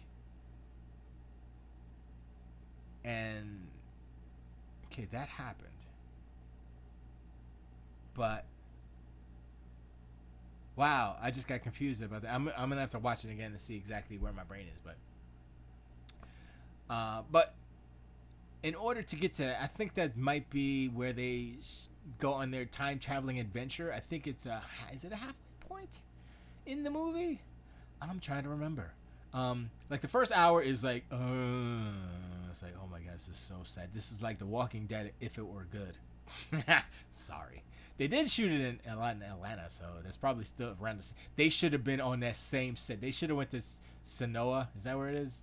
Then wherever it is, and they should have shot on that same street. That would have been hilarious. I'd have been laughing a lot. No, I wouldn't have. Anyway, so Ant-Man. This is kind of the goofy thing, right? So Ant-Man's van is like in a impound or garage, some dusty place, and he's been in the quantum realm for, I think it was 5 years it had passed. And so a rat runs across the controls and brings him back, and like, okay, whatever, that's sure comic books. And so he comes back, and the thing about that is, like, in the quantum realm, he explained this, that it was 5 years for everyone else, but for him, it was 5 hours. It's like time works different in the quantum realm. So he was only gone for 5 hours his time, 5 years for everybody else. So he gets back, and everybody else is 5 years older. So he goes back to his house, and his daughter's there. And I guess everybody else got dusted. They didn't even say. She's there. She's 5 years older, so she's like a teenager. She's old. And he's like, you got so big. And I was like, oh snap, Paul Rudd's acting. Oh snap, he's like crying. I was like shedding tears. I was like, oh. And then he finds Captain America and Black Widow, and that's where you see it in the trailer. Is this archives? Like, that's the front gate. And that's where they hook up and stuff. And then they talk about the time travel plan. And then Tony Stark's like, no, it's not gonna work. The reason why I didn't bring it up before, because it won't work, because I'm smart and I know. It's like, and they spit out some stuff and it's like blah blah blah, and they're like, well, what about Back to the Future? You know, all you have to do is not touch, interact with your other self. It's like, that's not how it works. So they totally diss like Back to the Future, Quantum Leap, Bill and Ted: The Excellent Adventure, all these movies and shows that had time travel premises. They dissed it. And I was like, okay, I like that. And it still doesn't make sense, but it makes sense. So the thing about the whole time travel paradox, and well, they had the grandfather paradox, but this is a different time travel paradox that they presented. So they said it doesn't work like that. If you go back, it will. You can interact with your former self. It's not gonna cause like a freaking things to explode or anything, but it's gonna ultimately the fact that you're there will change the future regardless. So it doesn't matter what you do, but if you go back, future's different. So but the way that they described it, or how when Hulk was talking to Hulk, that's a whole nother thing. When Hulk was talking to, Banner was talking to Tilda Swinton, whatever her character is, the bald monk lady, and he explained that if he brings the stones back because he needed the time stone from her because she had the time stone. He's like, if I bring it back the exact time that I got it from you, then nothing will change. You know, no time will have elapsed. There won't be a time. There won't be time where you don't have the stone to protect the stone. Basically, is what he's saying. And she's like, yeah, okay, I think that'll work or whatever. And it makes sense, right? But if you think about it, it works, right? So if she's there, she gives him the stone, she gives him the time stone, and he bounces and instantly comes back, here's the stone back. Boom. No time has basically elapsed for her not having the stone. But for him, he's there. He has the stone so the future that the time that he exists in. So those players that are jumping around time exist in their own pocket of time, if that makes sense. And so he jumps back to give the stones back, and then he goes back to his present. All the time that he's jumping back, he's lost those years basically, or he's lost that time. Let's say it's not years, but he's lost that time as far as him as a organism aging, right? But like Tilda Swinton hasn't, because she got the stone and blah blah blah. So And what Doc Brown said in Back to the Future, it'll be an alternate time, and that's what she said too. If I don't have the stone, then there'll be an alternate dark timeline. And he's like, but if I bring it back, then it'll be the same. It'll be good. But I'm like, there still has to be an alternate time. That's the thing. It's like the whole string theory, quantum theory, whatever. Isn't there still an alternate time created because you changed the past, even though you brought it back? It's still I'm a little confused on that. But, just for the movie's sake, sure, that works. So that's what happens at the end. He brings back all of the stones to where they're supposed to be. I think Captain America does that. I believe Captain America does that. And at the end, Captain America... I mean, they set this up so good where Captain America ends up back in 1970 because they screwed up and they didn't get the Tesseract in 2014. Whenever the Battle of New York was, they were getting the Tesseract from there. And they didn't get that. So they screwed up because Loki got it and bounced. And so they had to go back further to get another Tesseract. The Tesseract before that Tesseract. The same Tesseract, different time. So they did go back to 70. And so they went to... I forgot what fort it was, with the Captain America fort. And it was Tony Stark and Captain America and I think it was just them two. And Tony Stark met his dad and he was talking to his dad and I was like, oh, that's kind of cool. So that was a cool part. And then at that point, Captain America saw Peggy, what's her name? Carter. She was there. And he didn't talk to her, but he saw her through the glass, and so he was like kind of reminiscing because that's the love of his life and stuff. But he's out of time and stuff. So ultimately, he makes the decision at the end to stay in the past at 1950 something and live his life as Steve Rogers, not Captain America, just a regular old dude married to the Pegster, getting old with her, basically. And so I heard people say, well, but wouldn't that mean that, like, the Battle of New York and all these things that happened, he would just sit there and not get involved? Like, yeah, because his younger self, his younger Captain America self still exists. That's the whole paradox. Still exists in that time. So it's kind of a loop forever for him, but not really, because he'll die. He dies eventually. Well, he didn't die in the movie, but he'll die eventually of old age. But yeah, I mean, if like in 20 whatever, like let's say in the year 2100, yeah, Captain America's dead. Steve Rogers is dead, and the loop ends because from the future point, from 2019 when he went back, is once we pass that point, the loop is over. So the old Captain America lives past the point of his younger self going back to give all the stones back.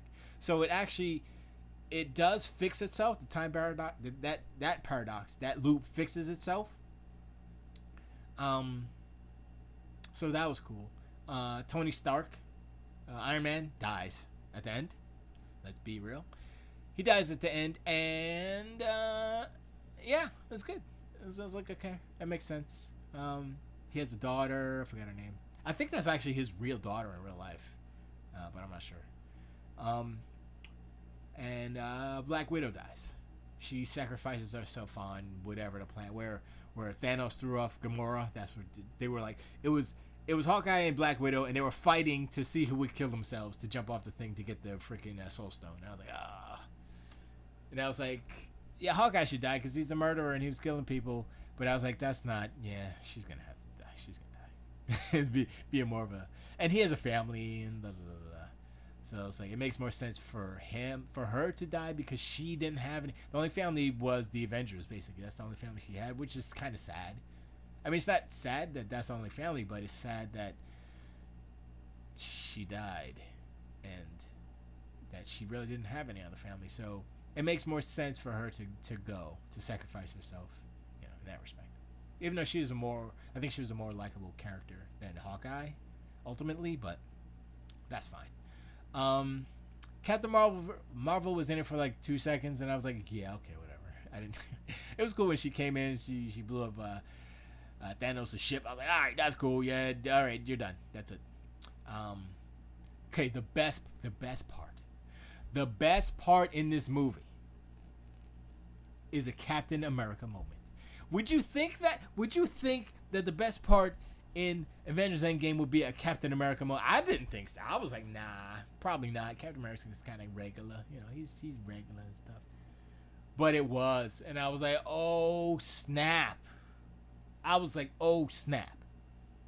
And the part was, so first of all, when Thor went back in time to Asgard to get I guess not the Power Stone, it's the Red Stone, whatever the stone is, Space Stone. What's the red one? I don't remember. Whatever. It was inside of what's his face, inside of Queen Amidala, and Rocket Raccoon got it out of her and stuff, and so when he was there, just before he left, he's like, hold on, and he got Mjolnir back. I was like, oh, okay, because it was before Hela destroyed it. So I was like, okay. So he went back, and so he had Stormbringer and Mjolnir at that last fight. I was like, oh, okay, that's all right. I was like, okay, that's that. I was like, that's got dope. Let me go. Wait, let me see what y'all talking about. Swarren says, just want to ask and see if I was the only one who felt this. The moment when all the women superheroes line up to fight felt a bit forced, right? I honestly didn't realize that it was all the females. I mean, Spider-Man was there too, so hello, male power, hello. Him too. But I noticed, like some of the females in the audience were like, okay, oh, okay, all right. I was like, wait, what's going on? And I looked at it, I was like, oh, that's what they're doing? Whatever. Spider-Man's there, so he's the most important part. He's the man. Says it in his name. Sorry. I guess it only felt forced because of our society and the environment of which we live in today. Anything like that feels forced. But it felt good. It felt forced, but it didn't feel bad, because if you look at it, like, who was fighting Thanos before that? Right? Before Captain Marvel went to smack him up a little bit. It was Captain America, it was Iron Man, it was Thor. 3 guys. And Spider-Man was in there a little bit. Like, grab the gauntlet, blur. There was no girls fighting Thanos, right? So? Was that forced? No. Did it feel forced? No. It's all about the environment we live in. Me too and all that. Good to show how many characters they've created. Neat moment. It was crazy. Like, that whole last battle was ridiculous. I was like, okay. And when Doctor Strange came through and he opened up all the things, and I was like, I wasn't, expecting it. I thought they were just going to fight. And then I wasn't thinking about it. I was like, oh, okay. And then they came through. Everybody came through. Wakanda forever. Everybody came through. Whatever it is. I don't remember what his chant is. But I was like, oh, man, this is kind of dope. And then when the women all lined up and they were flinging Spider-Man up through, and then Valkyrie grabbed his ass. There was one question. I was watching the Red Letter Media dudes. Where the hell did that Pegasus come from? Where does she get a Pegasus? Where did Valkyrie get the Pegasus from? Because as far as I know, Asgard is gone. Is there another Pegasus planet where they farming the Pegasus and they send them over there? That might be it. You know what I'm saying? I'm just saying, I don't understand where the Pegasus came, because she had it when Hela rocked their world back in the day, and this is the first time we see a Pegasus since. And I'm like, I still don't know where the Pegasus be at. Doomplex says, I still don't understand the film version of time travel rules. I mean, half the movie was various forms of Deus Ex Machina. I just feel like they could have done it more naturally. It makes no sense they can't bring Iron Man back or Black Widow back when 2014 Green Lady is out there doing whatever she wants. Green Lady? Wait, 2014 Green Lady. Wait, I gotta think. Ooh, they need to make a She-Hulk movie. I just thought about that. I think She-Hulk might be in the new, I was about to say the new 52. The next wave, the next phase. I think She-Hulk would be a good comedy, because she's a lawyer, right? That'd be dope. Yep. I think they should make a She-Hulk movie. I'll be down for that. Sorry, I didn't mean to have my thing on there. Okay. Gamora. Sorry. Well, no, because they went back to the time before Thanos got the stones, right? So they undid all of that. So Gamora wasn't dead yet. And so that Thanos that they fought at the end wasn't the same Thanos that killed Gamora. It was before. Gamora was still alive. But he learned about what he did, and he said, okay, and it changed his mind. It's like, okay, I'm not going to do that. I'm going to kill everything and start everything over, son. You know. And that was before Nebula had changed of heart and become I love you, sister, and all that stuff. That was before Guardians 2, I guess? Was that the movie? Yeah. It was before that. So, wait. Is that right? I guess that's right. I guess it has to do with the soul trade, but she had the same trade. Maybe they have to trade another soul for Black Widow. That's what I was thinking. Like, if they kill somebody else, and then no, I don't think Black Widow comes. I think that's just a death. I mean, she's dead, so that's it. But yeah, I mean, it's the Gamora before.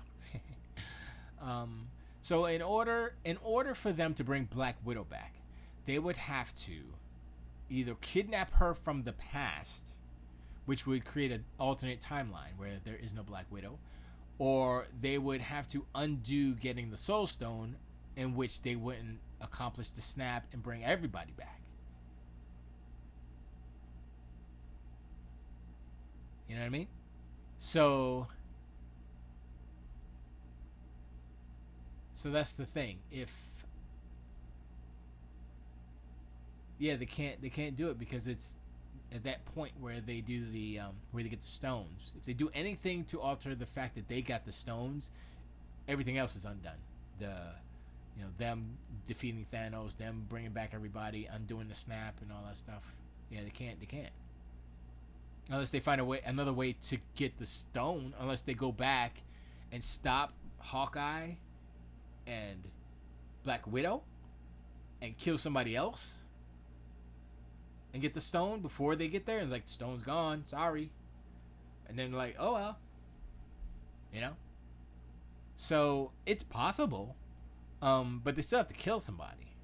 So like who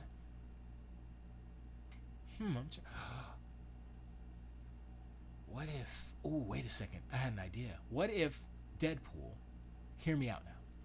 What if can you throw Deadpool down, right? And he dies momentarily, long enough for them to think he's dead?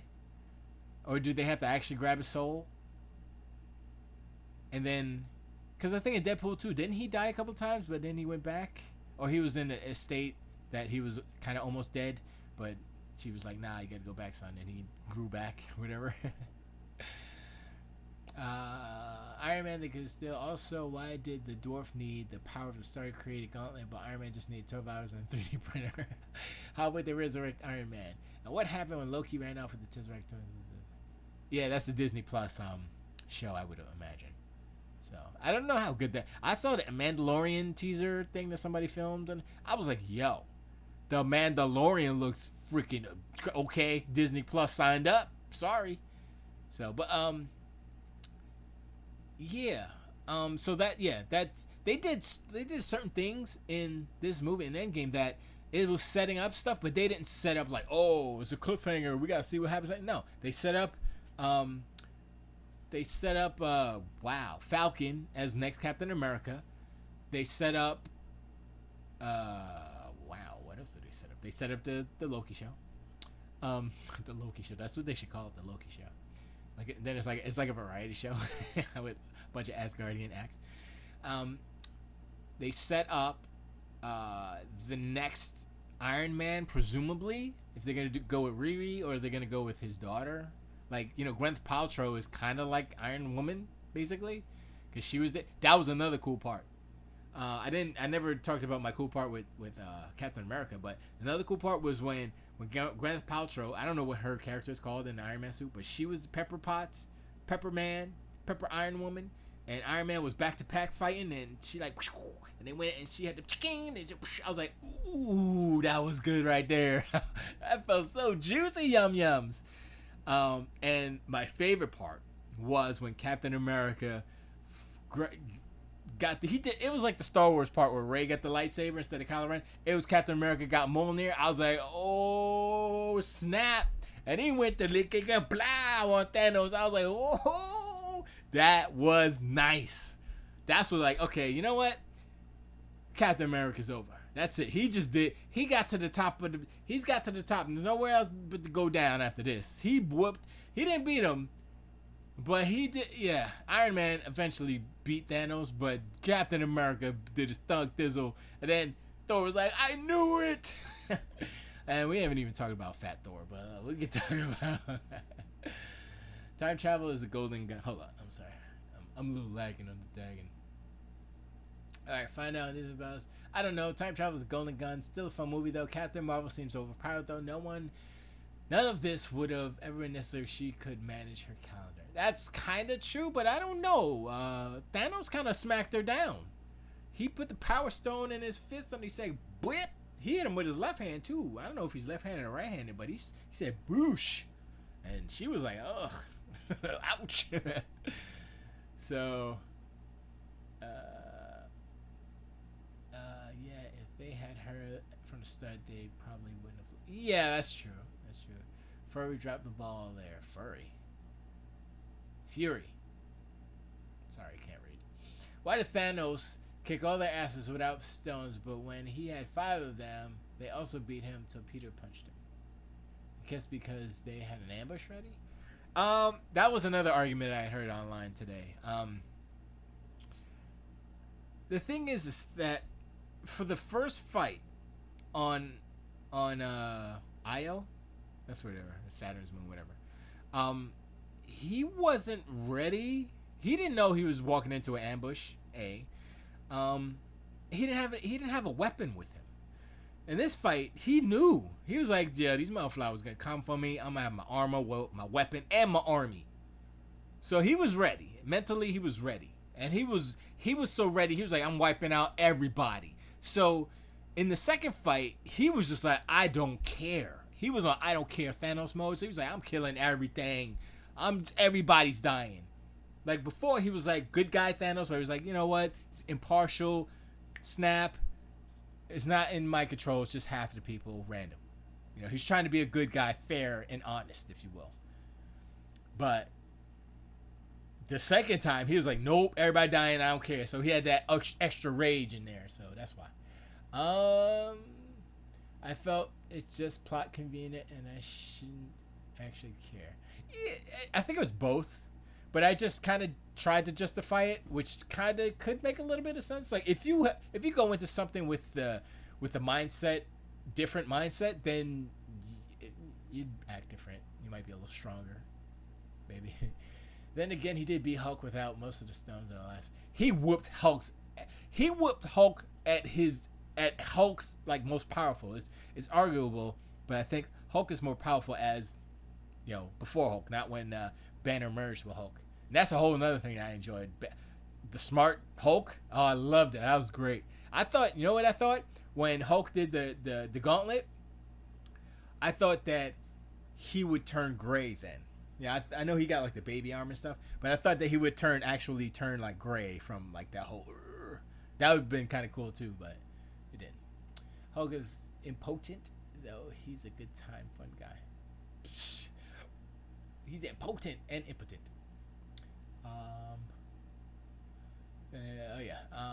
He was strong at the start of the last movie.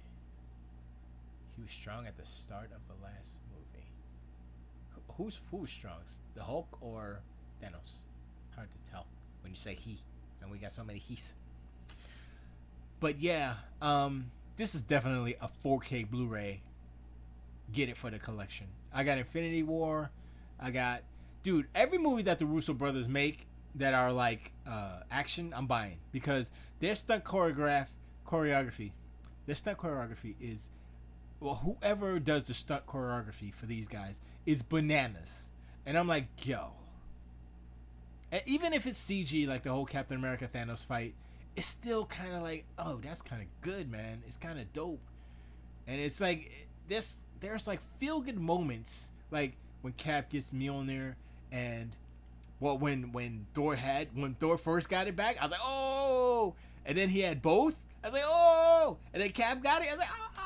It was like a crescendo of like, oh, based around this, the relationship between like Thor, Cap, and Mjolnir, and they set that up in which Avengers was that? Was that Age of Ultron, where they were all trying to lift the hammer, and Captain America moved it just a little bit.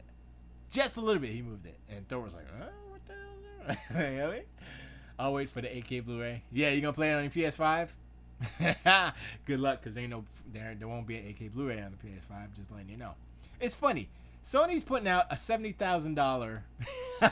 You like how I just did that? Sony's putting out $70,000 8K television. There are no 8K Blu-ray players. Go figure. I think they have their priorities a little backwards, but, you know, whatever. That's Sony for you. Anyway, Endgame. Back to Endgame. I'm trying to think. Is there anything else? The time travel. I mean, this movie is so long, dense, so many characters, and the fact that it doesn't really feel like anybody was truly shortchanged. I mean, I heard people saying that some people weren't, but I was like, I didn't feel like anyone was. So I'm trying to think like who. I mean, Ant-Man's whatever, Evangeline Lilly. Sure, she was in it though, for a hot second. I know I'm back on the rails, Billy. I'm back. But I'm trying to think like who got the less shine. I mean, I think Hulk, David Banner, the Hulk, Banner, Bruce Banner, and the Hulk got the most. Well, got a good amount of shine. I liked the time that they gave him, and I definitely like it because he was a new character. I liked how he looked. The fact that they got Thanos so right in the last movie, and I guess they felt confident that they could do it this movie as well. And I was like, cool. And the whole diner scene where they were meeting, he was eating breakfast, and they were taking selfies, and they say green. I was like, okay, that's fine. And then he said, oh, you want to take a picture of me? And they were making fun of like, yeah, that was funny when Ant-Man wanted to take a picture. I was like, they don't. Oh, come on, he wants to take a picture. No, that was pretty funny. Fat Thor got the short stick. Ant-Man's basically the hero. Fat Thor got the short. No, Fat Thor didn't get the short stick. People are fat shame. Man, this is why everybody's such freaking, I'm gonna say the word, pussies. Because it's like, oh, you fat shame. I'm like, look, this is a fictional story about superhero people. All the other movies, Thor was all diesel and sexy and ripped. Right? There was no words about, oh, you muscle shaming. He's got too many big muscles. No. Then, because his character is depressed, because he didn't kill Thanos the right way the first time, he got depressed. He said, F being Thor, I'm gonna drink beer and play video games, Fortnite all the time. And I was like, yeah, that makes sense. He was still Thor, he was just fat. And I was like, that was good. That was like the one Ryan Johnson part of the movie, but it kind of felt, because the whole movie wasn't all of those moments for characters like, oh, I'm gonna make Iron Man this and that, and I'm gonna make Captain America become evil, and just subvert expectations about all the characters. No, that's what Ryan Johnson did with Last Jedi. But the Russo brothers just did that with Thor, but it was because of whatever. And then his mom like, oh man, the future look rough. The future isn't good to you. And I'm like, this is good. I mean, he's not pretty to look at, but I mean, he kind of still is attractive as a fat beer drinker. But I don't. Yeah, I swear, people just want to cry and complain about stuff. Fat shaming. Come on, son. It's not even real fat. I hope that's not real fat. I'd be like, don't get fat like that. It had to be CG or a fat suit or something. Oh, sorry. Let me go back. They made Thor look totally incompetent. He forgot how to do everything because he's sad. Xbox says. I don't know. Fat Thor got a lot of action scenes with Thanos. He got a lot of action. He went back to Asgard with Rocket Raccoon. He was talking to his moms. There was a whole giant scene with Thor. I think Rocket Raccoon got the less. He didn't get a scene. Rocket Raccoon didn't get anything. He hooked up with whatchamacallit at the end, at the last battle. He got back with Groot, and that was it. So Rocket, I mean, he had the one part in the nobody throw up on my spaceship, all of that, but that's it. He didn't really, and the Thor when he was with Thor, but that's it. So, sorry, where he's basically crying and begging to hold the glove instead of Hulk, that was unflattering.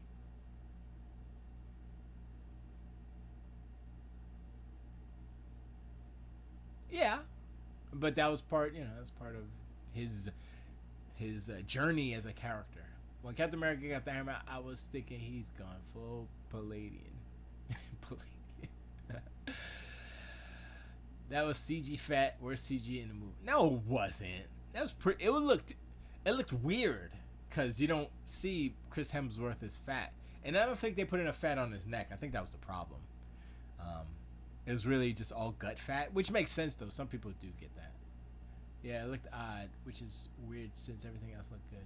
I think that's what it was. I think they needed more fat around there, and because it was just like this was all regular, and then it was just like kind of boobs and then fat belly, So it was, it was a little weird, but it was kind of comically weird, so it was all right. But I think his acting and stuff kind of helped, and it was only the few couple of scenes where he didn't have a shirt on. The rest of it he had clothes on, so it was cool. Oh yeah, I think they set up Valkyrie as the next Thor as well. So, yeah, she's the new queen of Asgard. New Asgard. So that was alright. There was a scene where he had a t-shirt on and it looked like a PS3 texture. Wow. That's not... Why are you making fun of the PS3 like that, Billy? I thought you're supposed to say Xbox One S texture. That's what you're supposed to say. But I understand what you're saying. It's funny. I'm gonna watch it again a couple times. That's good. That's a definitely collection movie. But I'm trying to think what else was super dope fly. I mean, there's a lot of stuff in the movie. The first hours, is the setup stuff. But after that, once they do the time travel jump, it was pretty dope. And it was cool because it was like an action movie and all that stuff. Plus, it was a heist movie in the middle where they're trying to get the stones from after the Battle of New York. I'm trying to think. So it was Cap, and Iron Man and Ant-Man in New York, I think, and then it was whatchamacallit, Black Widow and Ronin, whatever, Hawkeye and to get the Soul Stone, and then 1, 2, 3. Wait, the Tesseract. It was the Tesseract, the time. Oh yeah, Hulk was there too. Tesseract, Time Stone. What else was in New York? I thought there was 3 in New York. It was the Tesseract, the Time Stone, Hulk, and Tesseract. I'm missing a stone. So, it didn't look like an Xbox One texture. Didn't look that bad. Got jokes. That was a good spin. That was a good turnaround on that one. That was a good one. So what stone am I missing? The Power Stone? I don't know. It's probably some insignificant. But I know. So the Tesseract, Time Stone, Soul Stone, and then Thor and whatchamacallit got the Space Stone or whatever. So that's 5. I'm missing 1 stone. But there's 5, right? Yeah, 1, 2, 3. No, 5, 6. There's 6. But yeah, so I mean the main of it was, so you got them in New York, them going to see Red Skull, and then them going back to Asgard, and then they had to go back into the 70s, and then they got all the stones, and then that was it, which is cool. Yeah, that was good, man. That was good. And they said, oh yeah, that's right, they sent Ant-Man back with they got one of the stones, right? I think they got one of the stones, so they sent him back with that one. And then they went to the 70s to get the Tesseract and some new juice for the time travel suits that they had made, because they only had enough juice for each Avenger to go for a round trip. So they had to get some more from the base where Pym. No, they did that. Wait, shoot, I'm losing. This is what happens with time travel movies. I'm losing. Where did Captain America grab the time juice, the shrinky juice? Where did they do that? I'm trying to remember. I think it was Pym. It was. I don't. Well, it doesn't matter. But that's what happened. That was good. Trying to think, was there any? The Captain America versus Captain America fight was okay. That was pretty good. The part where he went into the elevator, that was kind of dope because it was like it looked almost like shot for shot for. It was pretty close to the Winter Soldier scene in the elevator fight, but he's like he's wise and he said, "Hail Hydra," and then they were like, "Oh, okay," and he just walked out. I was like, "Oh man, that was so good." So that was dope. I'm trying to think. What else? Wakanda Forever. Yeah, Black Panther didn't really have that much shine. But a lot of them didn't have. A lot of those that got dusted in Infinity War didn't until the last fight, obviously. So that was the kind of cool, like when Scarlet Witch came through and she was smacking around Thanos for a bit. I was like, okay, yep, she's powerful. And then who else? And then all the ladies helped Spider-Man get the gauntlet over to They were gonna get it over to the van, but then the van got destroyed, the time travel van. So that didn't work. But then Iron Man saved the day. Iron Man saved the day as usual. But that was cool. I don't think there's anything else. I'm trying to think about that last shot where at Tony Stark's funeral was pretty good. Some people saying, "Oh, it's all CG and stuff." I'm like, "That's probably some CG or whatever." But it'd be kind of cool if the Russos got everybody for that one shot. That would have been crazy nice. And I didn't see anything that looked like CG. That's how good it was, if there was CG. But what I saw was like, it looks like everybody's there. And there was this one kid that was there that.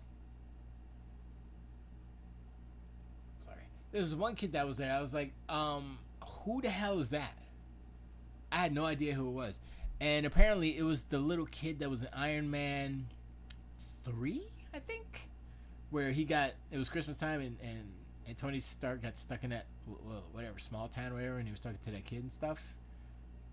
And so I think that's what they said. That's that kid. So I was like, oh. Because I didn't remember who that kid was, what he looked like. And I was like, okay. That makes sense. But yeah, that was good. Yeah, that was pretty good. And I mean, if you think about it, ultimately Iron Man had to die because contracts are over. But at the same time, this whole Avengers Infinity, this whole thing was kind of about him ever since the first Avengers movie, because he went up and he flew up and he saved everything and he flew into space and then came back down and stuff. And ever since then he was like, he was scared. He was scared of Thanos. And this was his not redemption, but his moment to defeat Thanos, and he had to sacrifice himself. So it was kind of weird. It wasn't weird. It was good. I liked it. And still, it's like, I'm like, DC has no chance. I said this before. DC has no chance of doing this anytime. It took Marvel 10 years to carefully craft this thing, and it worked. And DC tried to do it in like 3-4 movies. They tried. And I'm like, what are you doing? First, all right.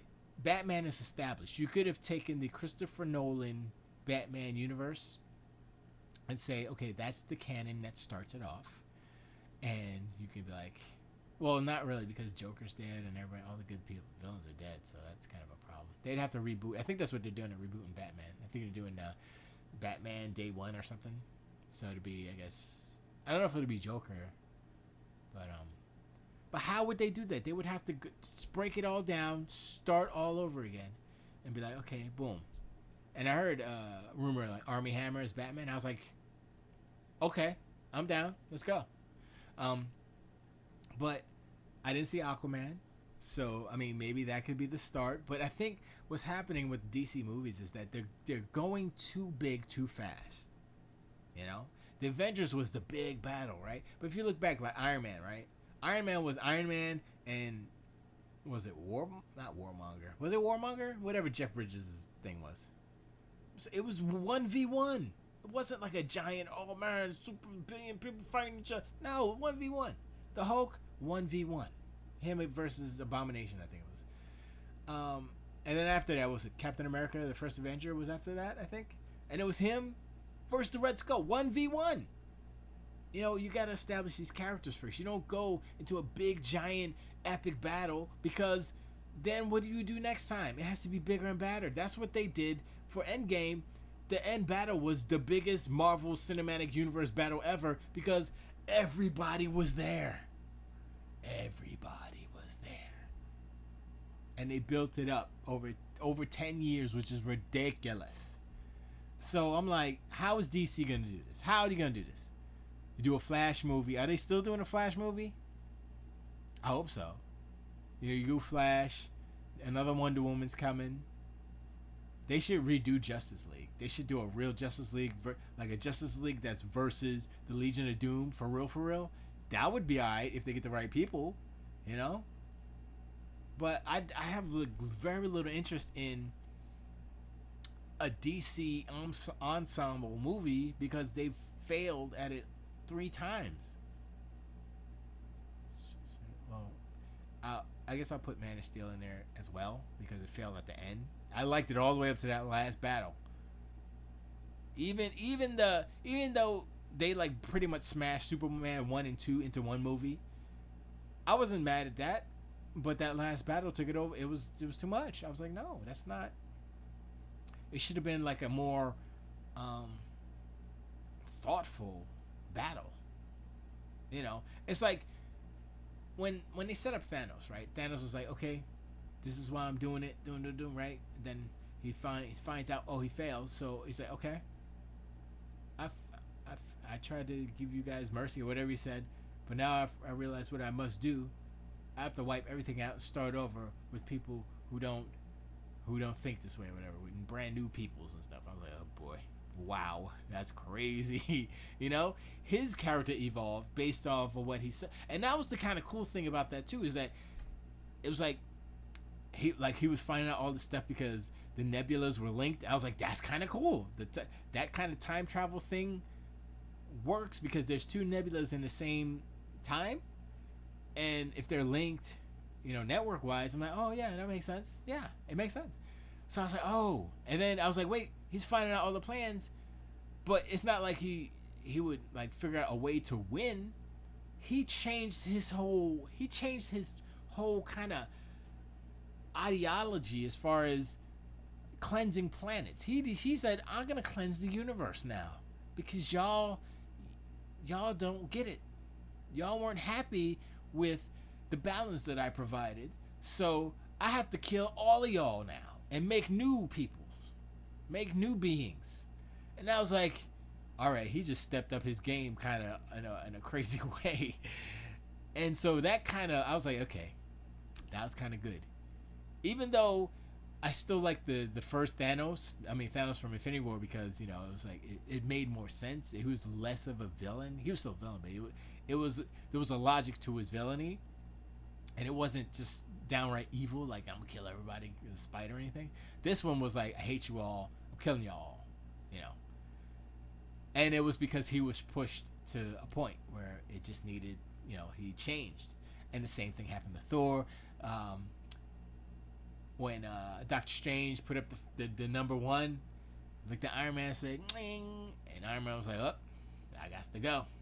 That's when he said all or nothing, and he did it. I was like, okay. So all these things, man, it's like I'm getting a headache just thinking about it. How do you write a movie like this, man? How do you do it? Oh man, I'm like happy inside just thinking about this exists in our reality, in our existence, and in Avengers Endgame exists. And the fact that I've seen all of the movies helps me for context. But, and I think if people haven't seen the other movies, they would lose a little bit. They would lose a lot of it. But unfortunate. I mean, most of us have seen them all, so it's not like But yeah, man, Avengers Endgame is so good. I'm gonna see it 3 times in the movie theaters. So it was so good that I saw it in 3D in regular theater 3D, and I loved it. It was a good movie. So yeah, that's all I got to say about Endgame. And the show's over as far as all games goes.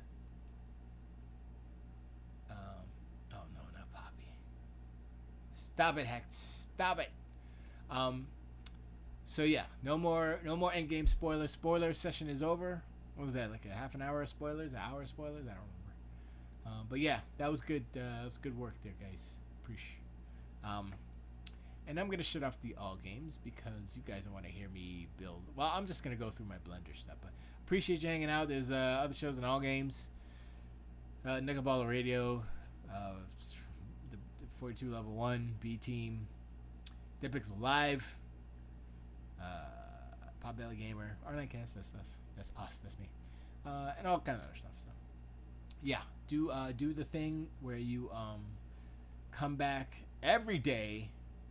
At some time, there's always something playing on the radio. And there's always something to listen to on all. There's always something to listen to on all. There's always something to listen to on allgames.com. Is that a good tagline? Motto? There's always something to listen to on allgames.com.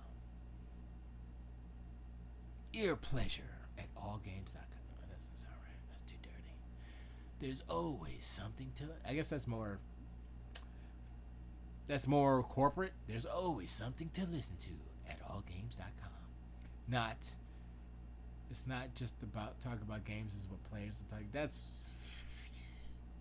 not just talk about games or what gamers are talking about. It's what games are talking about. Games are sentient. Wow, I just forgot about. There's always something to listen to. There you go. Your ears will have something going inside that. No, that's not right. Sound will come out of your computer at all game. No, could be on your phone. There's always something to listen to. There you go. All right, guys. Later, all games. All right, I'm still here. Twitch and Mixer and YouTube. I want to boot up Blender real quick because I haven't done it in a week because we're doing crunch time for the game Crashers. Because we have a Brazilian indie game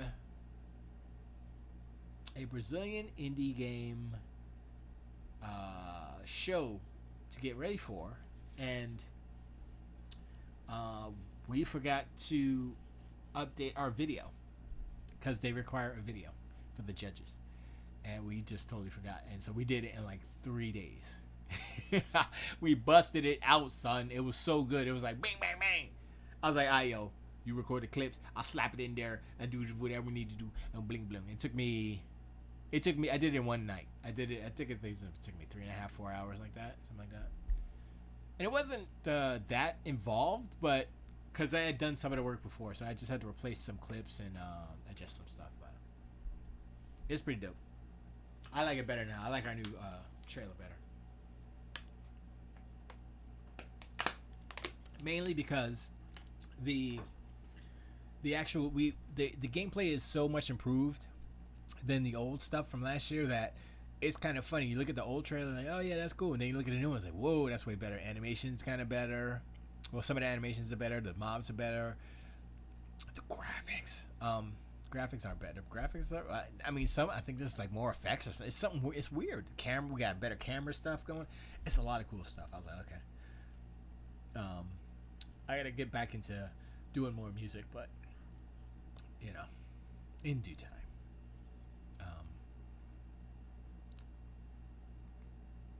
So I miss Blender, man. Look at this. What have I done? Wow, this I've done a pretty good amount. Like I do a little bit. I haven't done some in a week, but this is kind of cool with this, with the doors. Where is it? Oh, I think I need a panel here that shows the open and close. Like beep beep beep. That'd be cool. I think I want to do that. I'll put a panel there with the lights and stuff, and I'll have stuff on this desk. I mean, it's still a little generic looking. I need to put a ceiling. I think I need to put more detail, or I think I need to adjust the. I think I need to adjust the Sorry, I'm forgetting. The field of view, the focus. The focus. All right, so let me do that real quick. So where are we here? That. I think it's that one. Yes, this one. So that one and that one. So focus distance should be on the actual. Oops, should be closer, right?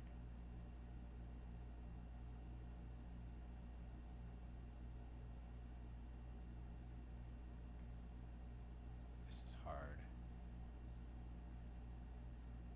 Oh, there it is. There it is. Right there. There it is. Okay. Good. If you are willing. And that one is 0.32. I'm gonna have to change this to 0.32 as well. I should just 0.32. Yep, there it is. That's good. That way this is blurred out and you don't see how clean that stuff is. That's the whole point of that. And do it again here. And see, and just this little bit that I'm doing right now is enough to kind of be like, yeah, I did something good. I guess that's good enough. Let me see. So let's see what it looks like. I'm not gonna be on here too long. I just wanted to check this out real quick because I did some work on this song to make it better. So there it is. So it'll be zoomed in on what's on the surface in front, which is what I want, and everything else is kind of blurred out, which is good. That way it doesn't show how garbagey it is. Although I'll do some more I'll probably put a different texture. I'll do some more geometry work on that stuff. Let me see. Yeah, I like the blurred out background there. That looks good. Looks pretty good. Oh.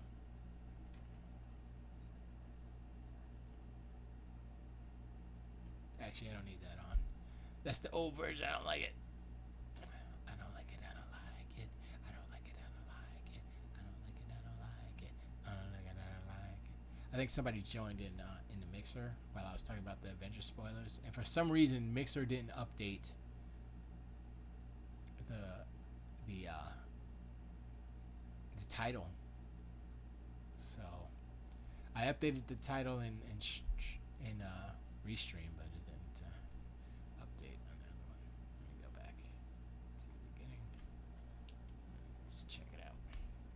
Just gonna check it out. Ugh.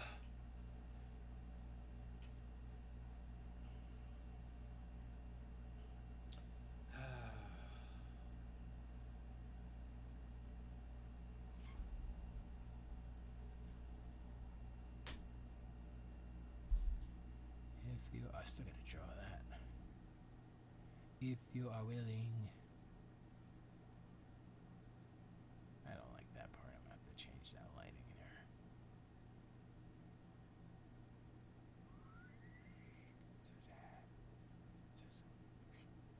Okay.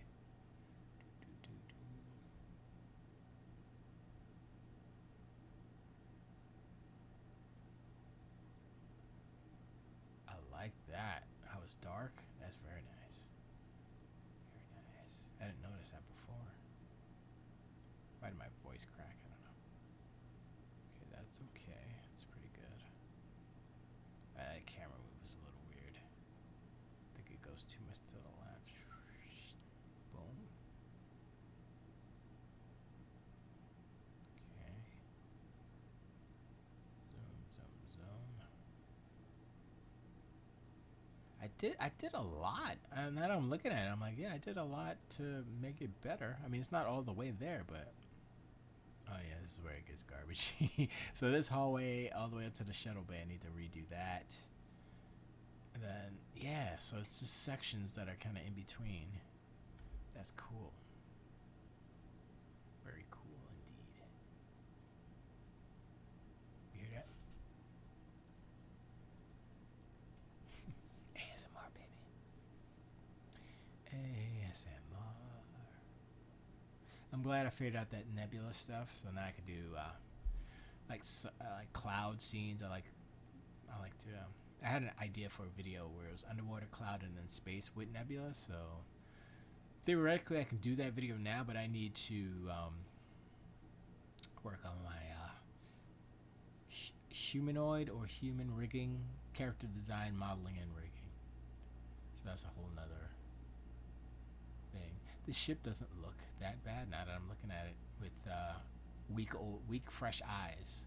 So what I'm gonna do in between all those cracks and stuff, I'm gonna put like kind of little wires and little things to make it look a little more spaceshipy and less video game blocky. And I have to fix that because that pop in happens. It's mainly because of the way. Oh, it's mainly because it's right on the edge. You need to protrude it out a little bit more. So that's cool. Yeah, this thing is coming along actually. Now that I'm looking at it, I mean, it's not exactly where I want it because I think it's more the lighting. That's kind of making it look clean and video gamey, but it's also the materials. So I have to work on that. It's something I have to figure out.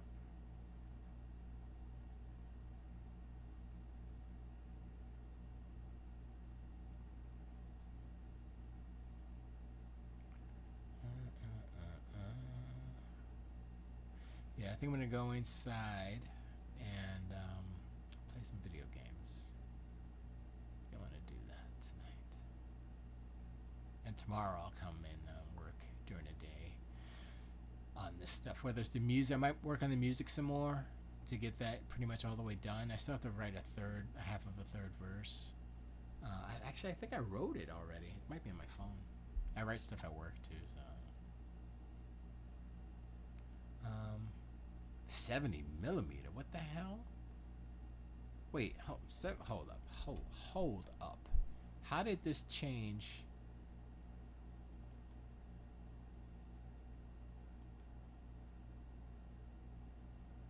So I'm gonna go to the next one. I'm gonna keep it at 3.32 because I still want it to be.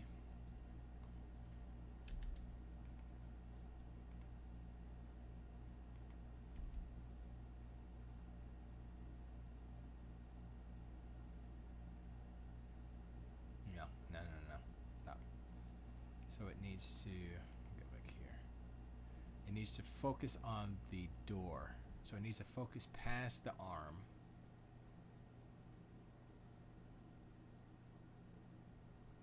Oops. But it can't because my f-stops are too. I think they're too high. Yeah, there we go.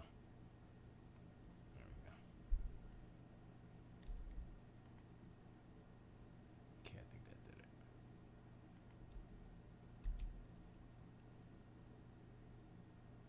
Yeah, that's a good, quick little transition. So there, still 3.2. Wow, wait. Okay. Where did that 70 meters come from?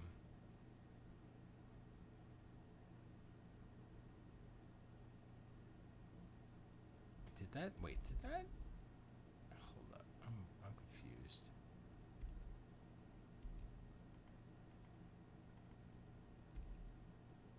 Okay, it's there. And then it's not changing.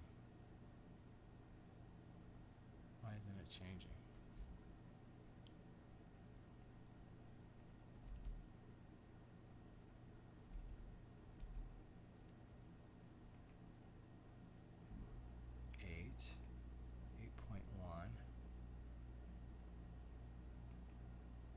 Hold up, it didn't.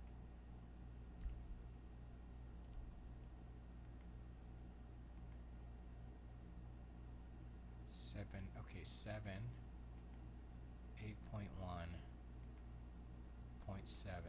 8.1. So from here to here, it goes.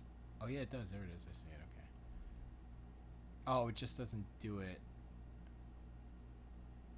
It does it, but it just doesn't show it out moving in here. Oh, wait, if I do that, maybe it'll show it. Let me see.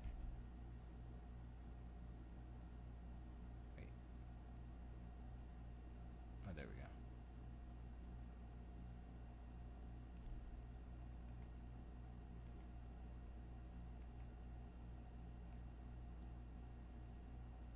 Oh, whatever.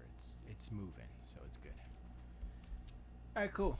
All right, well, anyway, I'm out. I'm gonna go. I'm gonna go and chillax because everybody else in the world is watching Game of Thrones anyway. So I'm gonna go and play some Xbox and relax. Appreciate you hanging out. Appreciate everybody in the All Games Discord. You guys are dope. Pace, Billy LK, MXT, Brrr, Derek H. What's up? What's up, Derek H? I miss you, Derek H. Come back home. We miss you.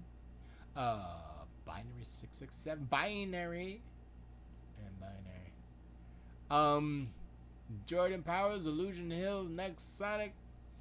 I said you. Sub Z, what's up? Shout Next Gen, Sworn, Tiger Claw, and somebody else. And everybody else. Excuse me. And anybody else in the end? No. Okay. Yeah. I don't have my own chat channel. I have my own channel, but I never go to it, which is fine because I might need it for later because I'm doing all this Blender stuff. So I'll be like, yo, I got my Discord, we can talk there, or whatever. But yeah, I don't know, maybe doesn't matter. But yeah, appreciate you hanging out. I'm gonna leave now, and no outro song. So bippity boopity, boppity bongos. That's what I say when I say. Ayo, till tomorrow. Zibba zab zibba.